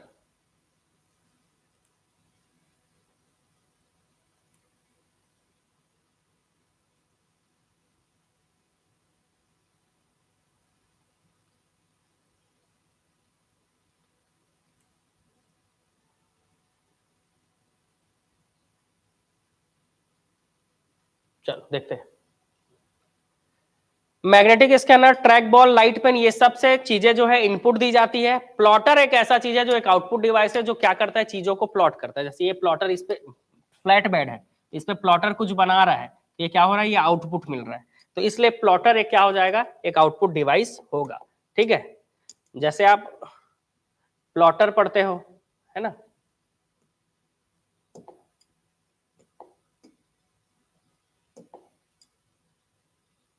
निम्नलिखित में से कौन सी एक इनपुट डिवाइस है? बताइए, इसमें से कौन सा एक इनपुट डिवाइस है? जैसे आप प्रिंटर है ना, प्रिंटर क्या करता है, पेज पर डायरेक्ट प्रिंट कर देता है, लेकिन कुछ बड़ा प्रिंट करना है तब प्लॉटर का प्रयोग किया जाता है, तब प्लॉटर का प्रयोग किया जाता है। तो इसमें से कौन सा एक इनपुट डिवाइस है? माउस, क्योंकि स्पीकर, प्रिंटर, मॉनिटर, ये सब क्या है, आउटपुट डिवाइस है। बहुत बढ़िया। चलो अंतिम पहुंच गए हम।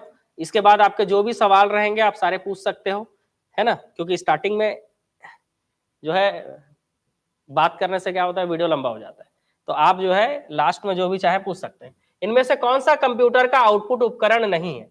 इसमें से कौन कंप्यूटर का आउटपुट उपकरण नहीं है? Printer, projector, scanner, monitor. Printer, projector, scanner, monitor, इसमें से कौन सा कंप्यूटर का आउटपुट डिवाइस नहीं है? तो आंसर क्या है? स्कैनर। बहुत बढ़िया, सही आंसर है भाई आप लोगों के, बहुत बढ़िया। चलो अगला क्वेश्चन बताइए कि निम्नलिखित में से किस समूह के केवल आउटपुट डिवाइस शामिल है? किस समूह में केवल और केवल आउटपुट डिवाइस है? इसमें से किसमें केवल और केवल आउटपुट डिवाइस है जी? ये बताना है आपको। इसमें से किसमें केवल और केवल आउटपुट डिवाइस है? Option number C. बहुत बढ़िया, प्लॉटर, प्रिंटर और मॉनिटर, ये तीनों क्या है, आउटपुट डिवाइस हैं। बाकी सब में कोई ना कोई इनपुट डाला होगा। माउस और खाली स्थान भी इनपुट डिवाइसों के उदाहरण है। तो माउस और स्कैनर भी इनपुट डिवाइस का उदाहरण है, क्योंकि प्रिंटर, स्पीकर और मॉनिटर क्या होते हैं, आउटपुट डिवाइस होते हैं। तो आप बताओ, आज का आपका 100 क्वेश्चन है ना, 100 क्वेश्चन। अब इसमें जो मैंने एक्सप्लेन किया है उससे ये तो है करीब करीब 400-500 पॉइंट तो बन ही जाएंगे। तो ये 100 क्वेश्चन है ना, जो करीब 400-500 क्वेश्चन का आधार बनेंगे, ये मैंने आपको कराया। ये कैसा रहा आज का क्लास आपका?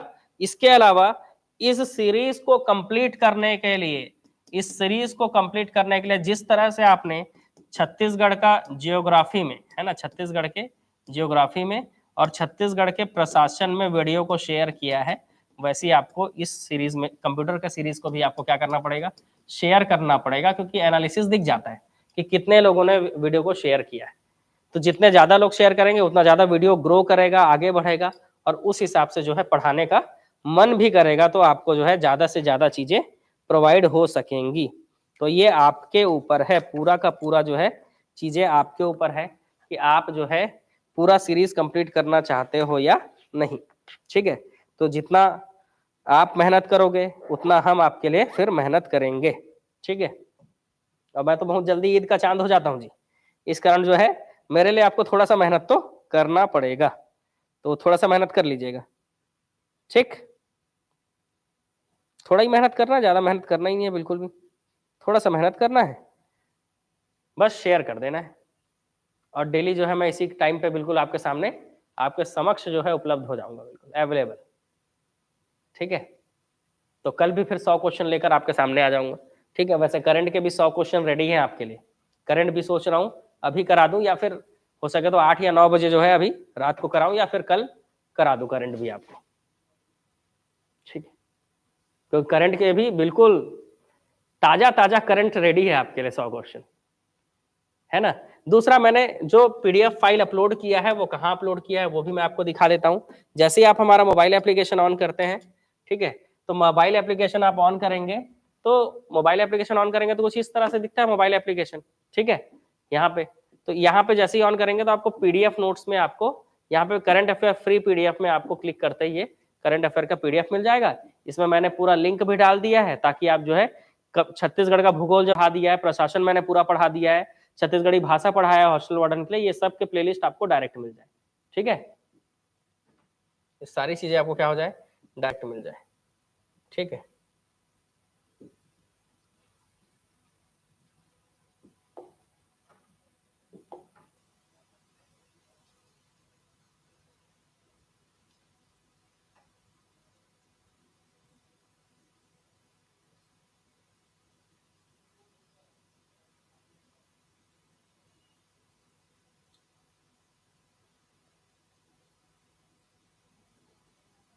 देखो यहाँ पर आप देखो, यहाँ पर छत्तीसगढ़ जीके का जो है ना पूरा वीडियो मैंने उस लिंक में आप जैसे ही क्लिक करोगे, जैसे मैंने क्लिक किया तुरंत ये ऑन हो गया। देखो पहला वीडियो, दूसरा वीडियो, ऐसे करते करते मैंने टोटल जो है इसमें आप देख रहे होगे,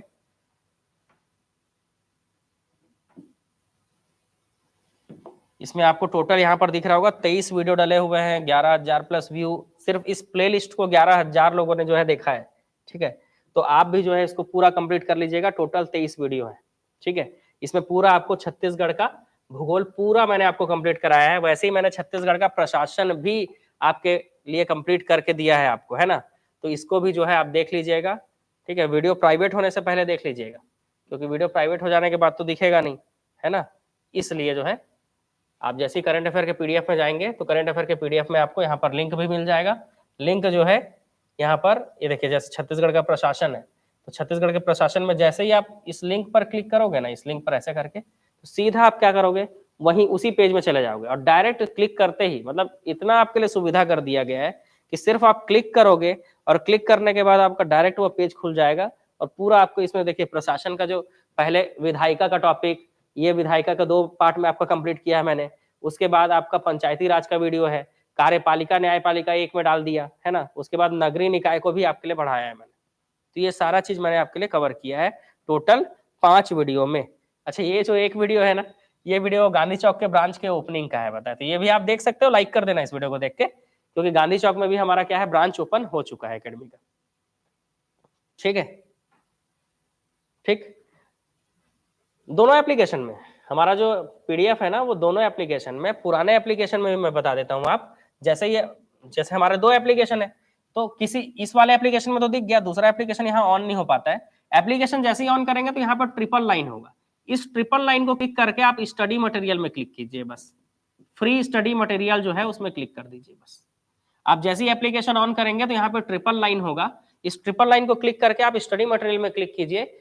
इस स्टडी मटेरियल में सिर्फ करंट ही नहीं, फिजिक्स, केमिस्ट्री, बायो और रीजनिंग, मैथ्स, बहुत सारे पीडीएफ फ्री मिलेंगे आपको, ठीक है। तो उसको पुराना ऐप मत बोलना भाई, मजबूत ऐप है वो, ठीक है। पुराना ऐप नहीं है, दोनों ऐप हमारे हैं, ठीक है, दोनों ही ऐप हमारे हैं, लेकिन इसमें जो है आपको ज्यादा कंटेंट दिया गया है। तो यहाँ इस, अब आपको सीधी सी बात है, दोनों एप्लीकेशन रखना पड़ेगा। जो हमारे दोनों ऐप है ना, वो दोनों ऐप डाउनलोड करके रखिए, क्योंकि दोनों में से किसी एक में कभी ना कभी, इसमें अभी बेनिफिट इसमें ज्यादा है तो कभी बेनिफिट उसमें ज्यादा हो, ठीक है। हाँ मिल जाएगा। ये जो बुक है ना, इसका स्क्रीनशॉट ऐसे ले लो, है ना, फोटो खींच लो और इसी बुक को जाकर ऐसे दिखाना, ठीक है, कि ये बुक जो है क्या, बोलेगा नहीं है तो मंगाओ, ऐसा बोलो। क्यों? क्योंकि इस बुक में यहाँ पे नंबर भी लिखा हुआ है, इस नंबर से वो कांटेक्ट करके मंगा सकते हैं, ठीक है। 8 से 10 दिन में आ जाएगा आपके पास। 8 से, आप जो है बुक्स की अगर हम बात करें तो हमारा जो बुक है, जो ये सीजी व्यापम का वस्तुनिष्ठ बुक है, इसको आप 7489999939 इस नंबर पे कांटेक्ट करके क्या कर सकते हैं, ऑर्डर कर सकते हैं, ऑनलाइन ऑर्डर कर सकते हैं। इस नंबर पे जैसे ही आप कांटेक्ट करेंगे, या आप प्ले स्टोर से साहू बुक डिपो, है ना, साहू बुक डिपो का एप्लीकेशन डाउनलोड कर लीजिए प्ले स्टोर से। आपको जो है तुरंत, नहीं मैं आपको दिखा भी देता हूँ, प्ले स्टोर से डाउनलोड करके आप वहां से भी डायरेक्ट ये बुक ऑर्डर कर सकते हैं। ठीक है, डायरेक्ट आप ये बुक ऑर्डर कर सकते हैं। साहू बुक डिपो का जो प्ले स्टोर का ऐप है ना, यहाँ पे है, दिखा दे रहा हूं मैं आपको। ठीक है, अगर जल्दी चाहिए तो डायरेक्ट आप ऑनलाइन ऑर्डर कर लीजिए। ठीक है, ऑनलाइन आप ऑर्डर कर सकते हैं।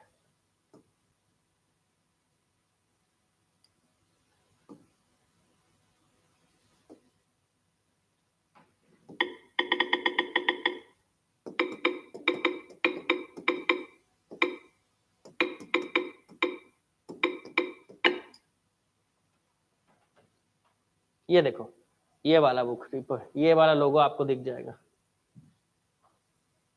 अच्छा, वर्किंग नहीं है इस डिवाइस में, इसलिए इस डिवाइस में नहीं चल रहा है, पर आपके डिवाइस में जरूर दिख जाएगा। ठीक है, डाउनलोड कर लीजिएगा, साहू बुक डिपो लिखेंगे तो आ जाएगा आपको। ठीक है, वहां से आपको डायरेक्ट दिख जाएगा और ये बुक आपको डायरेक्ट वहां से मिल भी जाएगी। ठीक है, और क्या जी? अच्छा, एक ने पूछा था कि कंप्यूटर का कोर्स अवेलेबल है कि नहीं। देखो, हॉस्टल वार्डन के लिए हमारे मोबाइल एप्लीकेशन को जैसे ही आप ऑन करोगे तो हमारे मोबाइल एप्लीकेशन में आपको कंप्यूटर का कोर्स बिल्कुल अवेलेबल है। ठीक है, देखो पीडीएफ नोट्स काफी सारे अपलोड हो गए हैं, biology, chemistry, physics, constitution, reasoning, free current affair. और यहाँ पर आप जैसे ही पेड कोर्स में आप क्लिक करोगे तो आपको सारे कोर्स यहाँ से दिखने लगेंगे। ठीक है, यहाँ से आपको सारे कोर्स दिखने लगेंगे। देखो, छात्रावास अधीक्षक, महिला सुपरवाइजर, ठीक है, ये सारे कोर्स दिखेंगे। इसी में आपको का भी कोर्स मिल जाएगा। ठीक है, एडीओ का कोर्स भी मिल जाएगा आपको, पीएससी, व्यापम। ठीक है, यहीं कहीं आसपास होगा जी कंप्यूटर का कोर्स, ढूंढ लीजिएगा, मिल जाएगा।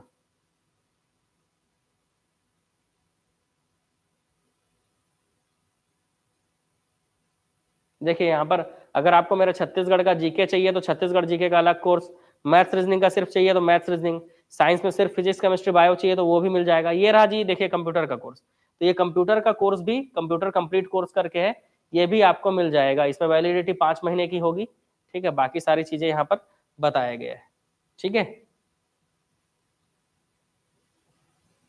ठीक, तो ये वैलिडिटी आपकी इसकी 5 महीने की होगी।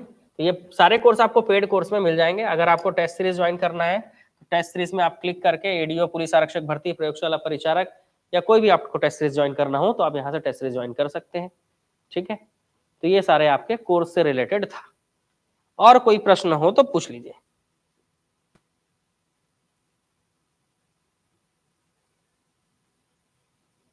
नहीं जी, आप जो बुक बोल रहे हो ना, वो बुक मैंने पढ़ा नहीं है तो मैं बोल नहीं सकता। देखो, जिस बुक को मैंने नहीं पढ़ा है उस बुक के बारे में नहीं बता सकता कि वो बुक सफिशिएंट है कि नहीं। ठीक है, लेकिन मैं जो कंप्यूटर की बुक आपको प्रोवाइड कराऊंगा वो आपके लिए सफिशिएंट होगा।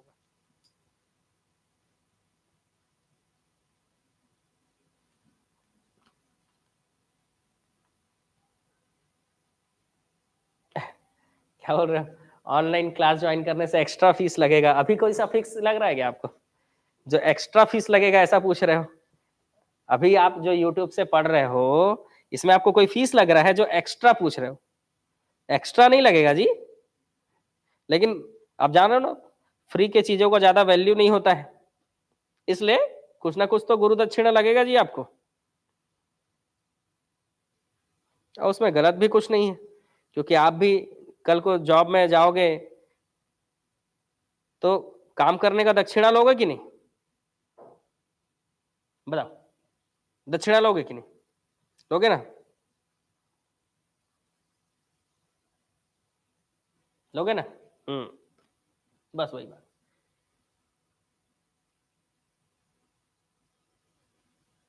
चलो, तो आज का क्लास यहीं पर मैं एंड करता हूं। 100 क्वेश्चन मैंने आपको कराए हैं कंप्यूटर के। ठीक है, बाकी किसी को भी अगर कोर्स, ऑनलाइन कोर्स ज्वाइन करना है या फिर कोर्स अपना रिन्यू कराना है, वैलिडिटी बढ़वाना है, तो आप इस नंबर पर मेरे से संपर्क करेंगे। और जो भी हमारे ऑनलाइन कोर्स के स्टूडेंट हैं उनको कंटेंट से रिलेटेड कोई भी समस्या है तो आप इस नंबर पे, है ना, कंटेंट से, है ना, जो पेड कोर्स ले चुके हैं, कंटेंट से रिलेटेड किसी प्रकार की समस्या के लिए आप इस नंबर पे लगा सकते हैं, सॉल्व हो जाएगी। और ऑनलाइन कोर्स के लिए, किसी भी ऑनलाइन कोर्स के लिए या रिन्यू कराने के लिए आप इस नंबर पे लगाइएगा। क्या है, जिस काम के लिए जो नंबर रखा गया आप उसी नंबर पे लगाएं तो ज्यादा अच्छा है। क्योंकि आप देखो, आपको बुक ऑर्डर करने के लिए आपको मैंने ये नंबर दिया है, आप समझिएगा, 7489999939 ये दिया मैं, मतलब पेंटा 9 है, तो ये नंबर मैंने आपको बुक ऑर्डर करने के लिए दिया है। लेकिन आप मेरे को इस पे लगाओगे फोन या इस पे लगाओगे फोन, सीधी सी बात है, तो मैं आपको एक ही चीज बोलूंगा कि मैं आपको बुक डिपो का नंबर भेज रहा हूँ। आप ही का समय बर्बाद होगा, मेरा तो होगा वो ठीक है, लेकिन आपका समय ज्यादा बर्बाद होगा, फिर आपको आखिर इसी नंबर पे कॉल करना पड़ेगा। इससे अच्छा अगर आपको बुक ऑर्डर करना है तो बुक वाले नंबर पे लगाइए, ठीक है कॉल। अगर आपको ऑनलाइन कोर्स ज्वाइन करना है या रिन्यू कराना है तो आप इस नंबर पे लगाइए। आपको कंटेंट से रिलेटेड कोई समस्या है तो आप इसमें कॉल लगाइए, ठीक है। तो सभी चीजों के लिए हम क्या कर रहे हैं, चीजों को बांट रहे हैं ताकि हम बेहतर जो है सर्विस दे सके, ठीक है। क्या कर सके हम आपको बिल्कुल बेहतर सर्विस दे सके। इसलिए छत्तीसगढ़ के व्यापम का जो वस्तुनिष्ठ भाग 1 है, इसमें इंडिया जीके है। इसका भाग 2 आने वाला है, 15 दिन के अंदर भाग 2 आ जाएगा, जिसमें छत्तीसगढ़ का जीके का पूरा ऑब्जेक्टिव होगा। क्योंकि आप देखे होंगे मार्केट में छत्तीसगढ़ के जीके का जो ऑब्जेक्टिव का बुक है वो बहुत मोटा मोटा बुक है, ठीक है। और एक ही क्वेश्चन को 2 बार 4 बार 5 बार लिख के उसी क्वेश्चन के कारण जो है बुक मोटे हो जाते हैं। तो इसलिए हम क्या करेंगे, हम ज्यादा मोटा बुक नहीं बनाएंगे, लेकिन चीजें सभी रहेंगी। जैसे हमने इंडिया जीके के लिए बनाया है, बिल्कुल आप देखिए, ठीक है, इंडिया जीके के लिए हमने बनाया है, ठीक है, सफिशिएंट। वैसे हम छत्तीसगढ़ के जीके के लिए भी आपको बनाएंगे। इसके अलावा इंडिया जीके का करीब करीब 50 सेट, 100 क्वेश्चन के 50 सेट, मतलब 5000 क्वेश्चन का जो सेट है वो भी ऐसे ही बुक हमारा लॉन्च होगा, जिसमें पूरा इंडिया जीके के मिक्स्ड क्वेश्चन होंगे। ये तो टॉपिक वाइज है इसमें, लेकिन मिक्स क्वेश्चन मतलब टेस्ट सीरीज के जैसा लॉन्च होगा, तो उसके लिए भी तैयार रहेंगे, बहुत जल्दी वो लॉन्च होने वाला है, ठीक है।